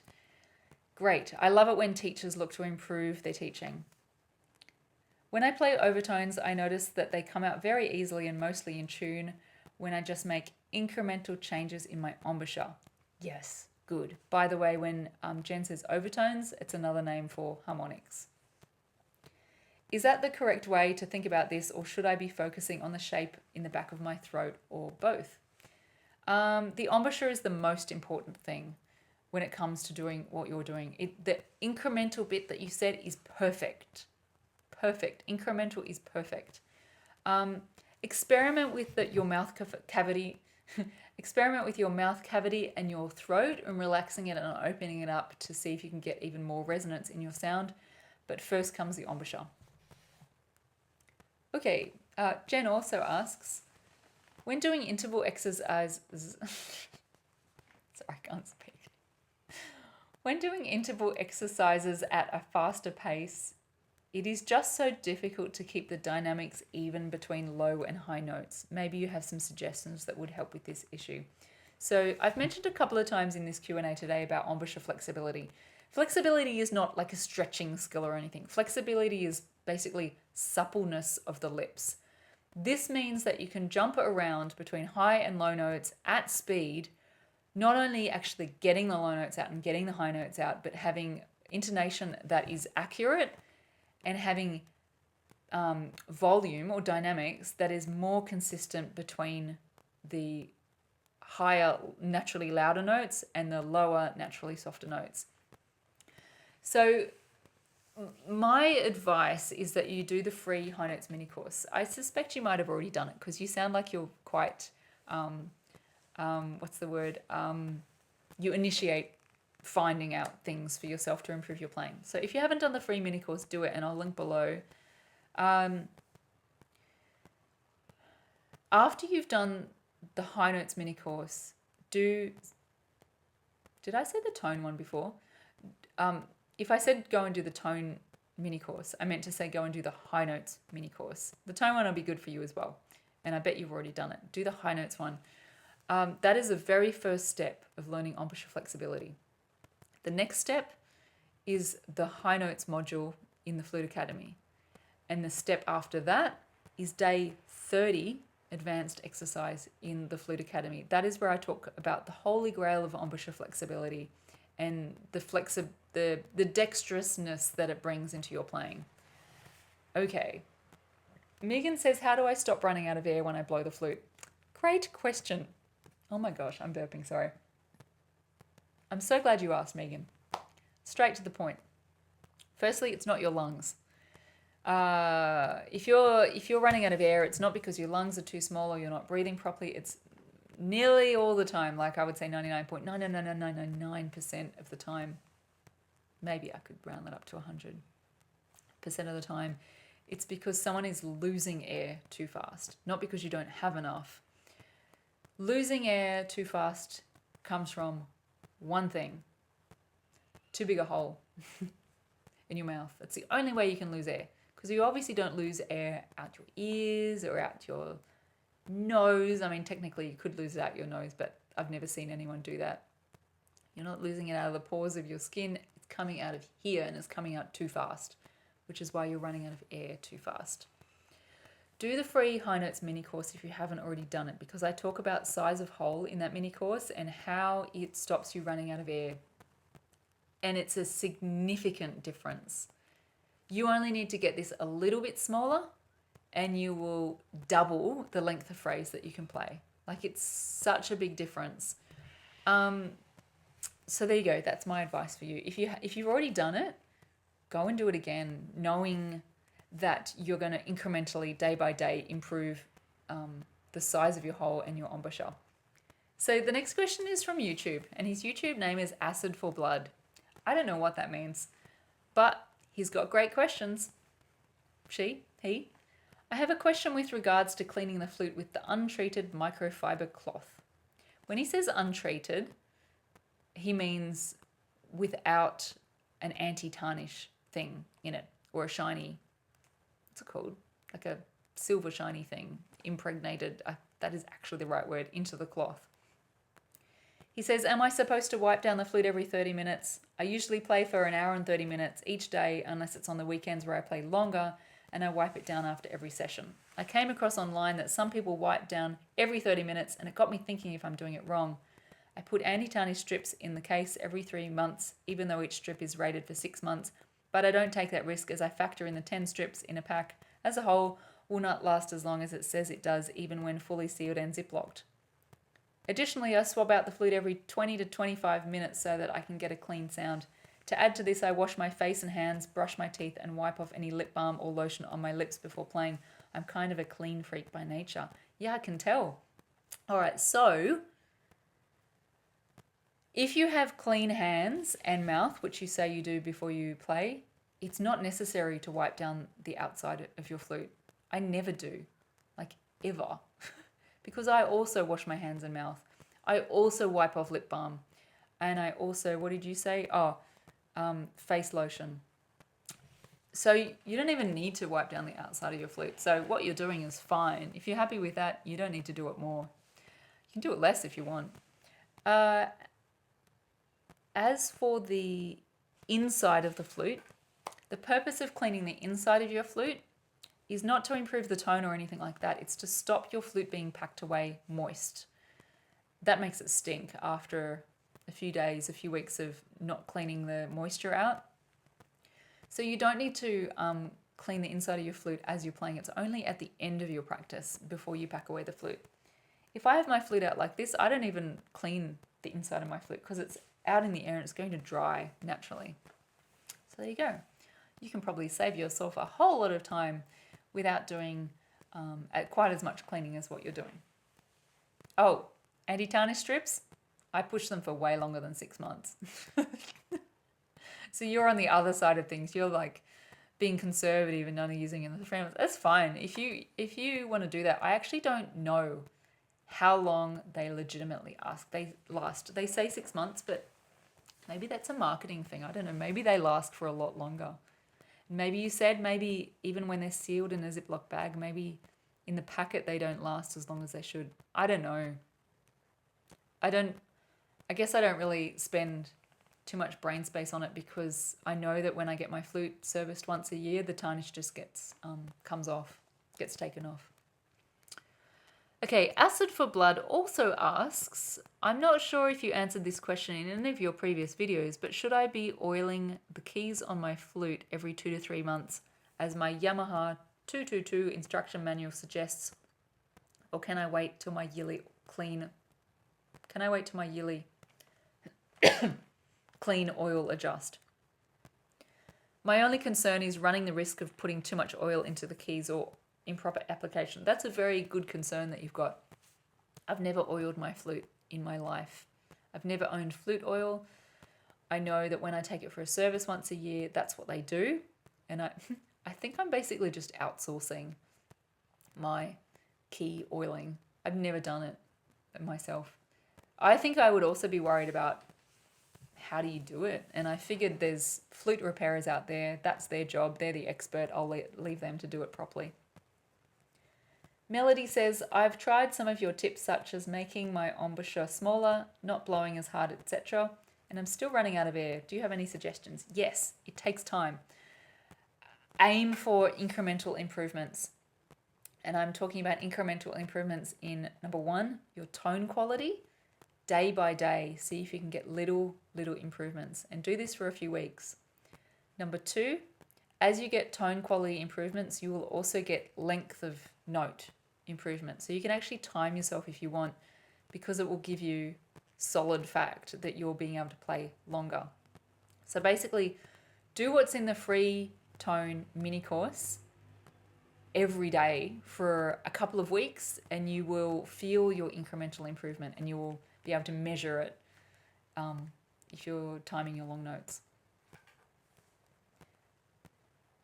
Yeah, basically your body needs time to adapt. It's kind of like you can't learn to play. You can't learn to be a marathon runner in a day. It's like you actually have to train your body to be able to do it. And something less extreme, let's say a handstand. You can't just learn a handstand all in one go. you actually need to incrementally improve. It's the same with your embouchure, it's just on a smaller scale. Guess what, everyone? We're up to the last question. Stephen, lucky last. How do I single tongue low notes quickly with good tone? Great question. He says, I find from low F down, I lose sound, with C, of course, being the hardest. I started adding articulation practice with the help of a metronome in order to try to get better at it, but I'm wondering what else I can do. I start off my practice sessions with low register tone practice in the Trevor Y tone book as a warm-up. Is there anything else I'm missing? Please let me know. Yes, great question. So try this, Stephen.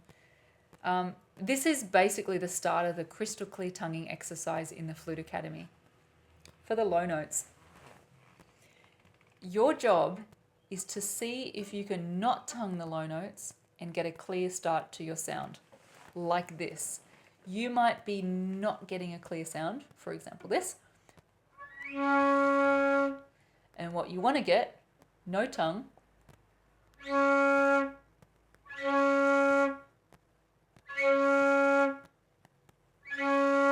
I could practice that and get that even clearer at the start.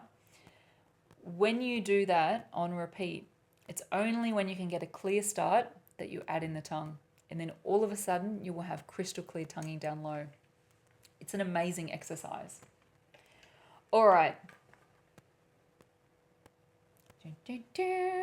That's the end. Okay, the Flute Academy just opened for March. If, like I mentioned at the start, there are 6 personal reviews of your flute playing this month. So 6 personalized reviews available, because that's all the time that I have, because they're quite time intensive and they're very, very effective at setting you on the right path through the Academy. So if you want one of those, come and have a look at www.flute.school/academy. You can have a look at what you'll learn in the Flute Academy there. I'd love it if you joined me, but it's also fine if you just stick around for these Q&As, do the free mini courses, or try out the brand new $47 breakthrough, the 5-day breakthrough at www.flute.school/breakthrough. I'll put a link below. Whichever way you learn from me, I'm very happy that you're here, and I wish you all the best with your flute playing. See you later.